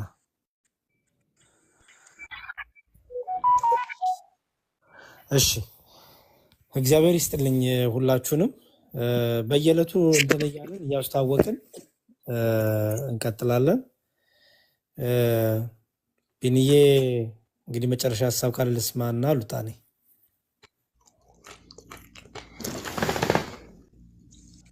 እኔ ነው ክፍት ነበር። በስመ አብ የዘጋው። አይ እኔ ምንም ሀሳብ የለኝም መምህር፣ በቃ እኔ ጨርሻለሁ። ልጅቷ ማናገር ያለብኝ ጥያቄ ያላቸው ሰዎች ካሉ አንድ ጥያቄ ጠይቀህ ብትወጣ አሪፍ ነው። ከመሸብህ መሽቷል። ኦልሞስት አይ ቲንክ አይደል እናንተ ጋር? አዎ እኔ ጋር ሌሊት ነው። እኩለ ሌሊት አልፏል ይመስለኛል። አዎ አይ በቃ ውጣ። እንደዛ ከሆነ እኔ ጋርም ኦልሞስት እኩለ ሌሊት እየደረሰ ነው። አዎ እንዲህ እያደረግን እንግዲህ እስቲ እንበረታለን። ቢንዬ ጥሩ ነው እንደዚህ የገቡ መጠየቃቸው ጥሩ ነገር ነው እና እግዚአብሔር ይርዳን እንግዲህ። አሜን። እሺ ሰላም ዋሉላችሁ። መልካም ቀን ይሁንላችሁ። እግዚአብሔር እንግዲህ በልቦናችን የተማሩን ያሳድርብን። በእምነታችሁ ጽኑ እህቶቻችን። ጠብቁ ራሳችሁን፣ ልባችሁን፣ እግራችሁን ሰብስቡ፣ ጠብቁ። ለራሳችሁ ጥቅም ስትሉ ከዘላለም ሕይወት እንዳትወጡ፣ ወደ ዘላለም ሞት እንዳትሄዱ። እኛ ክርስቲያኖች ክርስቶስን ማምለክ ሕይወት ነው ብለን እናምናለን። ክርስቶስ አምላክ፣ ጌታ፣ መድኃኒት እግዚአብሔር ነው ክርስቶስ። ከዚህ ውጭ የሆነ የካደ ሰው አይድንም ብለን እናምናለን። ስለዚህ ወደ መዳን የምትመጡት የክርስቶስን አምላክነት ጌትነት ስትመሰክሩ ነው። ይህንን አምናችሁ ስትረዱ ነው፣ ስትጠመቁ ነው፣ በቅዱስ ቁርባኑ ስትታተሙ ነው እና በዚህ እምነት እንዲያጸናን ሁላችንም ይርዳን። ሁላችሁንም እግዚአብሔር ይስጥልኝ። አመሰግናለሁ። እሺ እናመሰግናለን። ግን ልጆች እኛ እናስተናግዳለን። ያሬዳ ወጣ። እሱ ባዮ ላይ ሊንኩን ቢያደርገው ሰው ሁሉ አላገኘ ነው እያለ ስለሆነ ቴሌግራሙን በቃ ሌላ ቀን ይስተካከላል። ኦኬ እሺ። ጥያቄ ያለው ሰው ካለ ርዕስ ከመያዛችን በፊት አሁን እሺ ላሳያችሁ አንዴ። ዳግመኛ ግን እኔ ስራዬን አቋርጬ እሺ ይኸው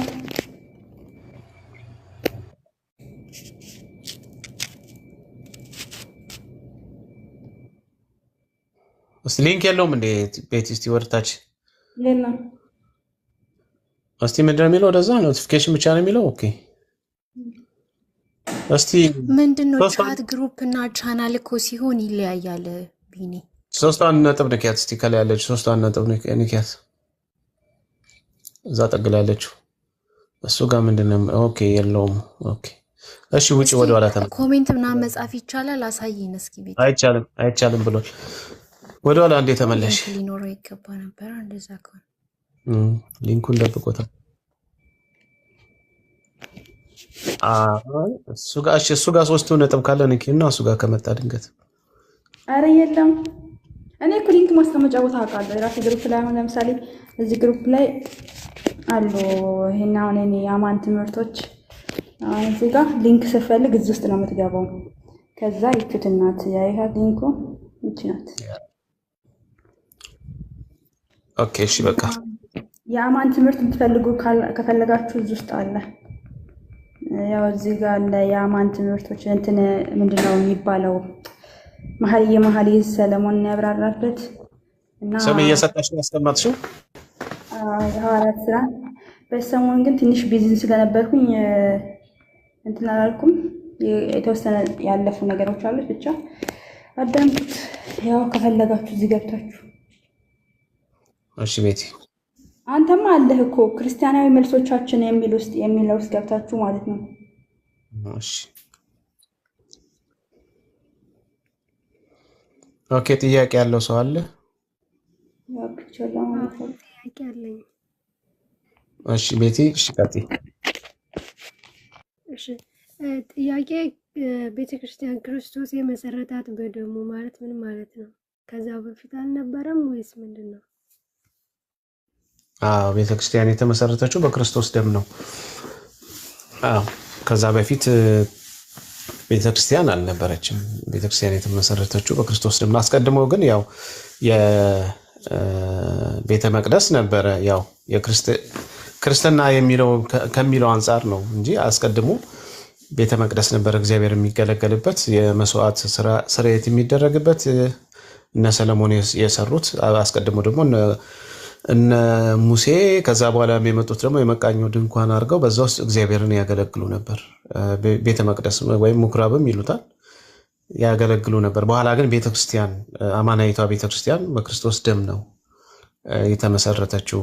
እሱም ደግሞ በማቴዎስ ወንጌል ምዕራፍ 16 ቁጥር ከ16 ጀምሮ መድኃኒታችን ኢየሱስ ክርስቶስ ሲናገር ለቅዱስ ጴጥሮስ ቤተክርስቲያንን መሰረታለሁ በዚህ አለትነት ላይ አንተ ጴጥሮስ ነህ፣ በአንተ አለትነት ላይ ቤተክርስቲያንን መሰረታለሁ ብሎ ይናገራል ማለት ነው። እና በየትኛው አለትነት ላይ ሲባል በክርስቶስ ፍጹም ሰው ፍጹም አምላክ በሚለው ምክንያቱም ኢየሱስ ክርስቶስ እዛ ላይ የጠየቀው ጥያቄ ነበር። ያ ነው መሰረቱ።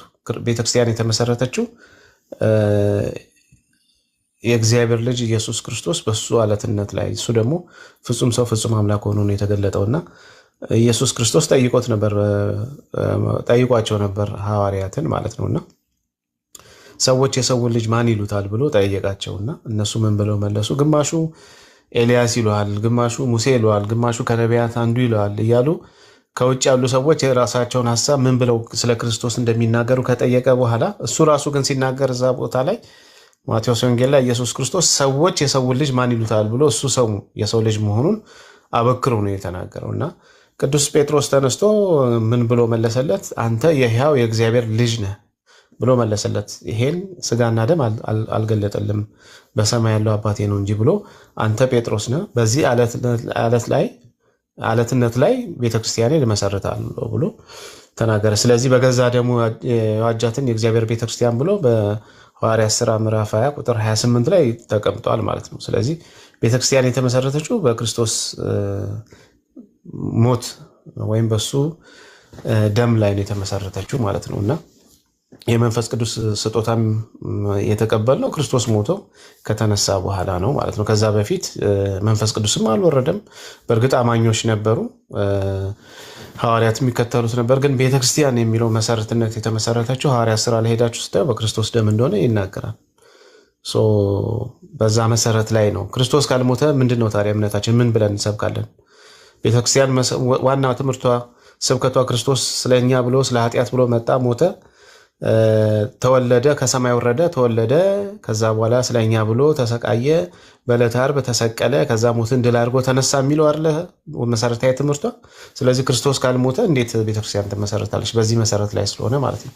ስለዚህ በክርስቶስ ደም ነው የተመሰረተችው ማለት ይሄ ነው እህቴ። እሺ አመሰግናለሁ። ስለዚህ ልዩነት አለው ማለት ነው እነዛኞቹ ሲያገለግሉበት የነበረውና አሁን እኛ በአዲስ ኪዳን የምናገለግልበት ቤተ መቅደስ።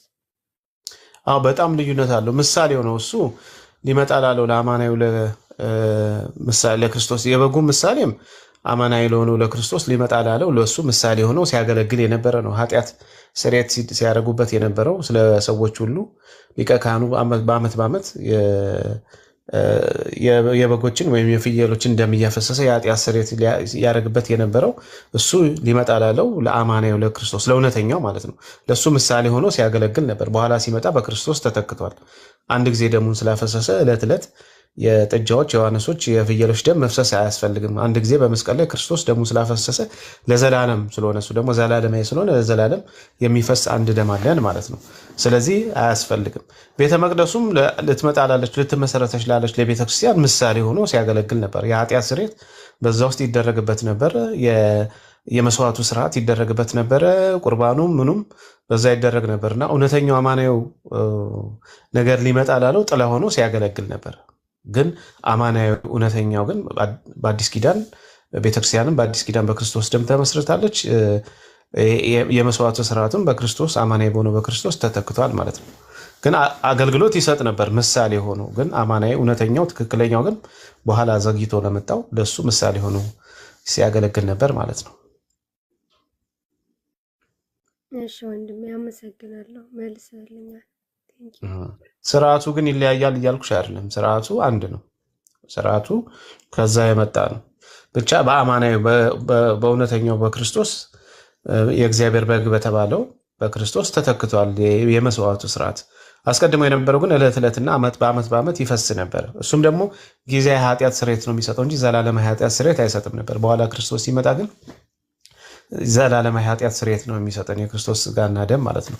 እሱም የሞተው ስለኛ የሞተው ለዕለት አይደለም። እንደዛማ ቢሆን ኖሮ ዓለም ከተፈጠረ ጊዜ ጀምሮ ክርስቶስ ዕለት ዕለት መሞት ይገባው ነበር ብሎ ቅዱስ ጳውሎስ ይናገራል። አንድ ጊዜ ሁሉን ከፈጸመው በኋላ በመስቀል ላይ ለዘላለም ለሚድኑት ለዘላለም ድህነት ይሆናቸው ዘንድ ለአገልግሎት ድህነት ይሆናቸው ዘንድ ተሰጥቷል ብሎ ይናገራል ማለት ነው።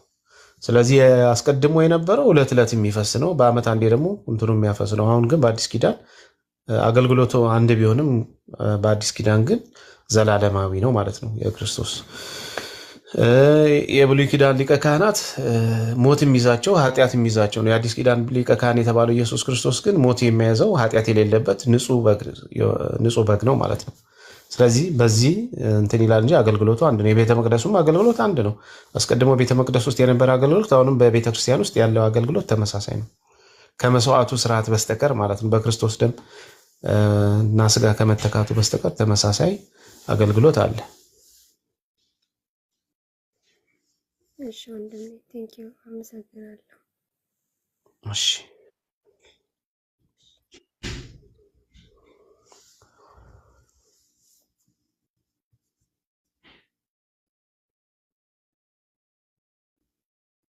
እሺ ፌቨን የመጀመሪያ ቤተክርስቲያን መች ተመሰረተች? በኤፌሶን ነው የተመሰረተችው የመጀመሪያ ቤተክርስቲያን። አይ ቲንክ ሐዋርያት ሥራ ምዕራፍ 11 ላይ ያለ ነው። በቤተክርስቲያን ተሰበሰቡ በኤፌሶን ማለት ነው። በዛ ክርስቲያን ተባሉ። የኤፌሶን ቤተክርስቲያን ናት ለመጀመሪያ የተመሰረተችው በዛ